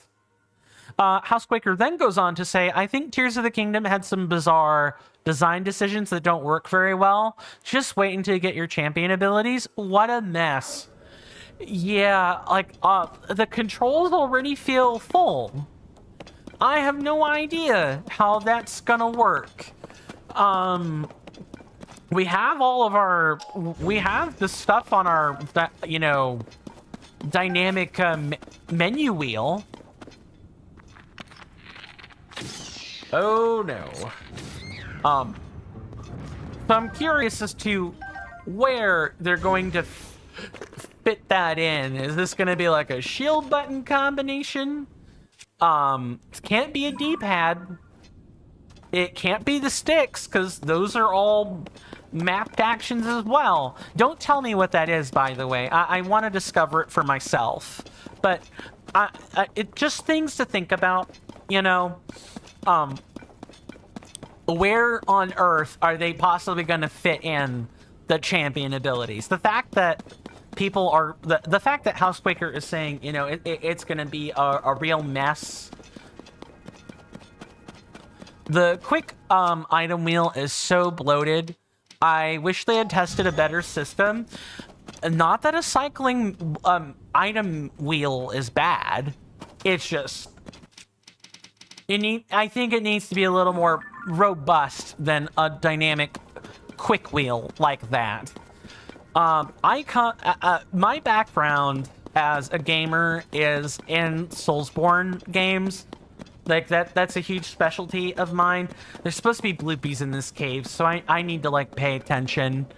But I come from a game or a line of games where, instead of using the stick to cycle through weapons, this is a blessing compared to, having to sit and wait a second. You can move, but you still kind of have to sit and wait. You can't do much while the weapon is, cycling, or while you're cycling a shield or a catalyst. I come from a worse line of game menus that are there specifically to enhance the clunk of the game. Truly. Absolutely. I wish FromSoft would include a dynamic item wheel like this, like a radial menu. God, that would make things so much easier. But they don't, because it's part of the system. Shiny says, when it comes to your opinion, if you have a vast map like Breath of the Wild, it's a bit of a waste to scratch it after just one game, in their opinion. Like I said, I think narratively, I think we benefit. What is that noise? I thought I heard something make a noise. Okay, I guess I'm just going crazy then. That's fine. Totally not gonna gaslight my own senses later. I think, narratively, it does benefit from having, a consistent map. And also, there are too many loose ends in Breath of the Wild to not use the same surface map. But I also think that if they're... I guess I'll drop one shield for another. Sure. Oh, this is gonna be funny. A soldier shield, soldier shield, soldier shield. I wonder what that does. Gonna be honest. I don't see any blue bees, and my time is running low, but I will make a note of this. I will put a pot here to maybe check out. I'll be on the lookout for blue bees later. If there's a bubble frog in here, you know, congratulations, they hid from me. Not much else to say there. If I find one in my off time, I will document it as well. And I won't go after it. That way we have something to come back to from the for the next stream, excuse me. All right. So we have a shrine here, and then we have some spot where there's a chasm, clearly. Has to be. And I'm thinking it's going to be this, whatever this cave is. We were told there was a cave nearby, and I'm pretty sure there's a cave right where that Koroks seed is. So, you know, we'll do the shrine that's there, that I'm pretty sure I can see, and then we will, we might have enough time to get started on mapping the chasm or the depths under the plateau. We might have enough time to do that. Kind of depends on how long this particular shrine takes. Oh, this one doesn't even look intact. We're gonna have to find... oh, no, maybe... Oh, no, never mind. It's just usually they have the structure in them. Oh. Seek the crystal connected to the beam and offer it at the shrine. Of course. And of course it's in the cave. Yeah, this I definitely expect will take up the rest of the stream then. You know, unless I'm super good at this. Ah, well, no time like the present to save, right? Let's see. Catching up with chat here. Yeah, there certainly was a noise. I just didn't know what it was. Let's see, I don't see anything in either chat, so we're good to continue. Oh, is this moving? It's moving, huh?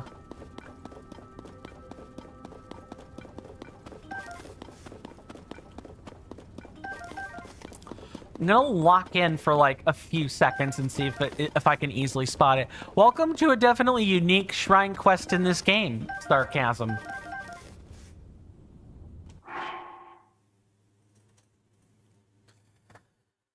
Ah. Gee, this is uplifting. Damn it, Nintendo! Really? Wow! Reused shrine. Reused shrine quest. Oh man, totally not a repeat, everybody. Ah. And there's a nearby bubble frog. Come on. Show me you mean business, Mr. Hinox. Let's get this over with.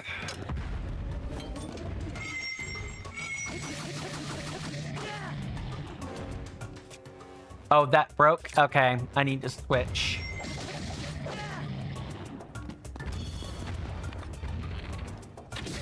Oh, did that thing get distracted by the bright bloom seeds? I think it did.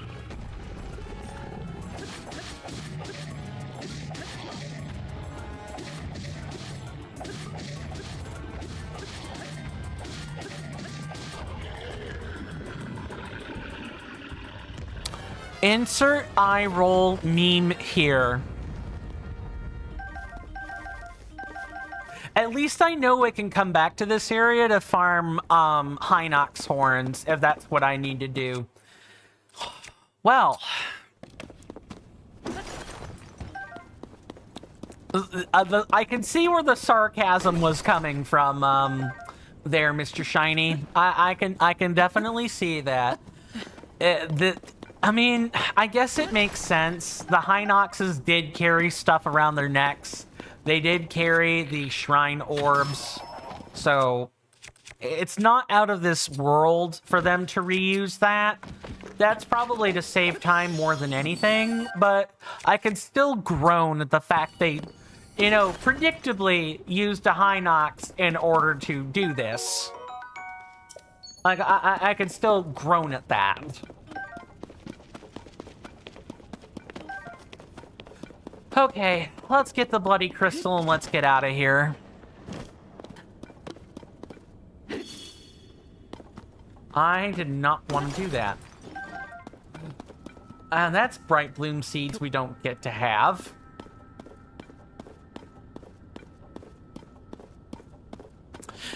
Shiny says, from what you remember, every shrine quest in this game revolves around I think I just heard a musical cue for the Blood Moon. Every shrine quest in this game revolves around getting and carrying a green crystal to a specific shrine. That's fine. There were plenty of those types of quests in Breath of the Wild as well. You had orbs that you had to escort to various locations. I think that makes a lot of sense. So this is just that mechanic, but, you know, retooled as a green crystal and... Retooled as a green crystal and then repeated again. That's all. But I can still... We can all still be annoyed at this particular fact of life that reusing stuff in games is quite common. Which, I guess that brings me to, like, a discussion, a short discussion I think we can have. How do you guys feel about reused things in games? Whether that be enemy reskins or reused mechanics, especially in sequels where there tend to be a lot of those. How do you guys personally feel? I'm of the opinion that these things are fine and are healthy if we want a robust, like, market for games. If you want to have any kind of consistent turnaround, reusing assets is good. You just don't want everything to be a reskin. Some things have to be novel, but finding that balance is tough. And I'm not a game dev. There are modders. Even they aren't game devs, but they get, like, the inklings. They get their exposure to, you know, game design all the time. We can skip the rest of this. Mod authors have to deal with that on a daily basis, just like reusing assets, because making new things for an existing engine is difficult. Recently, I've been making my rounds on YouTube. If you guys know who Souls Midnight is on YouTube, he is a Legend of Zelda-oriented content creator, and he recently played through, you know, the Hero of Law mod ROM that was developed by Scawo and company. And it took The Legend of Zelda Ocarina of Time and turned it into an Ace Attorney game, which I thought was really freaking cool. Okay, so we have a spear. We're gonna drop said spear. And we are... actually, I want this. Can I don't think I can... yeah, I can't fuse that because it's already a fused item. Sure. Oh, no. Wait, don't use a topaz. Don't use a topaz. Use a sapphire.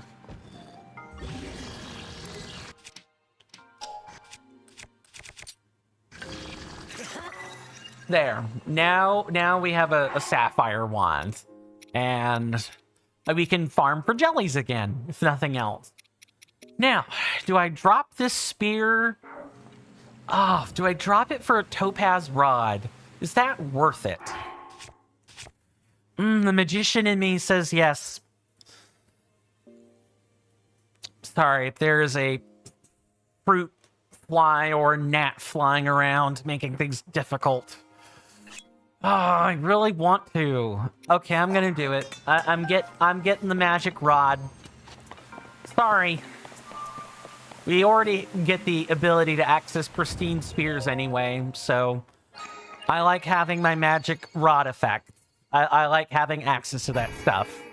That doesn't involve me using a whole bunch of materials every time.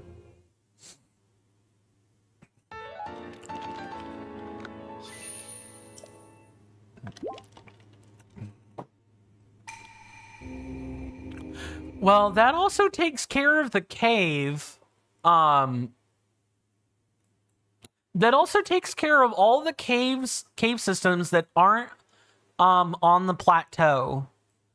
So our next order of business is gonna be to go into I suppose before that there is one place I'd like to check.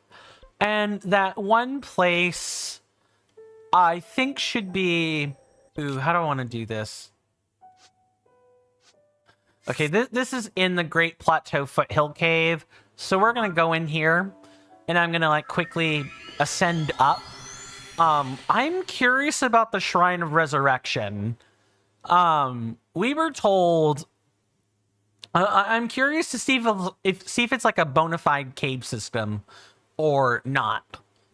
I don't think it is, but it could be. It very much could be. Okay, we're gonna get out of here and hopefully not have...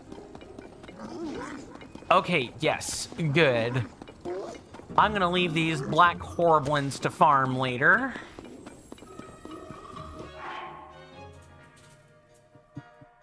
Dang, I tried to get that particular insect with no luck. Oh well, it happens.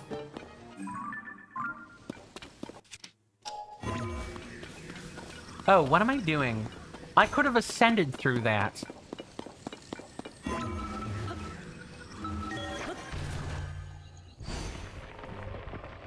Also, for any dudes who have facial hair, these bugs love that part of your face.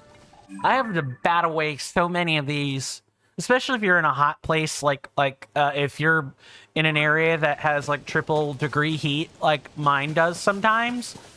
Man, these things love your beard. They love facial hair.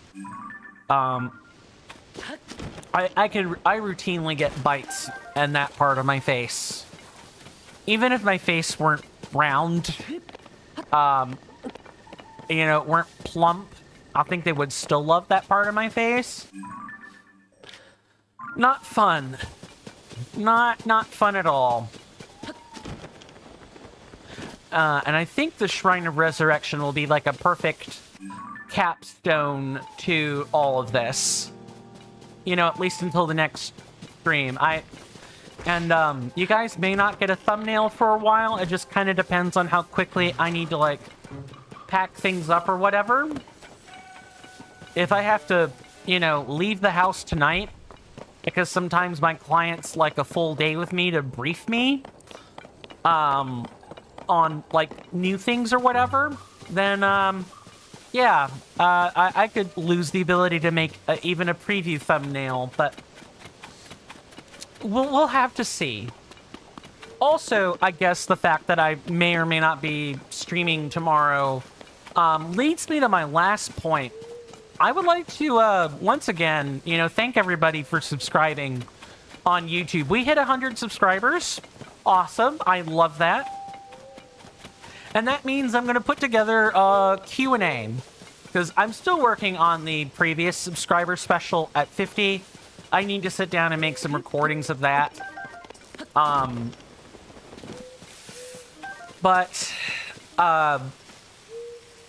So I don't want to do anything big. My next big capstone will likely be at 250 subscribers.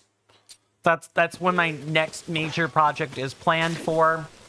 But in the meantime, that's plenty of, you know, AMA type sessions where I read your comments and you guys get to ask me, you know, appropriate questions. Oh, nice. Nice. I love that for me.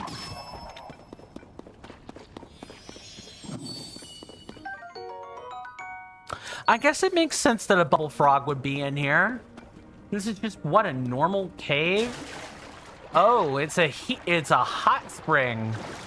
It's not just any cave, it's a hot spring. Man, Link took out the resurrection gear and... I'm sorry, that would be Zelda, wouldn't it? Zelda put in a hot spring in here. Thanks, princess. Oh, I don't think the princess did that anymore. These are Yiga clan headquarters?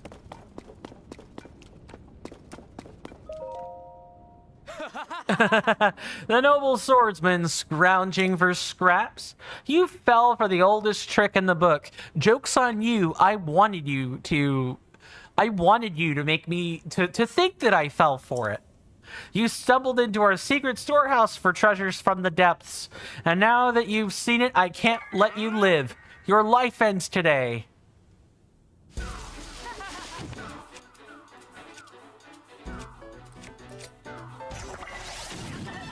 Don't even think about it.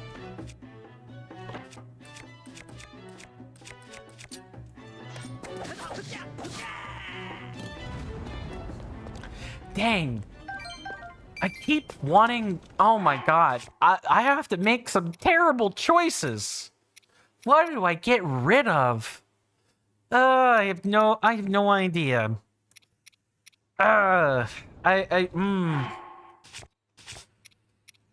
Oh man. I guess I get rid of... I guess I'll get rid of a sledge. Alright. I've done it. I've got the 8-fold blade for later.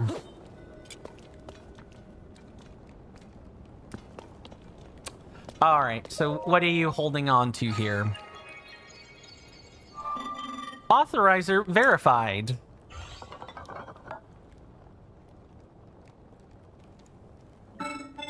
Took a picture of it? I believe I did, yes. I will double check that in just a second. And welcome back, NK. Although you're coming in right at the tail end of the stream. I do not intend to be here much longer. Thank you for driving away the intruders. Those interlopers carried me here with them from the depth. I have no way to returning to where I was stationed there. I will therefore continue my work here. My task in the depths was to manage schema stones.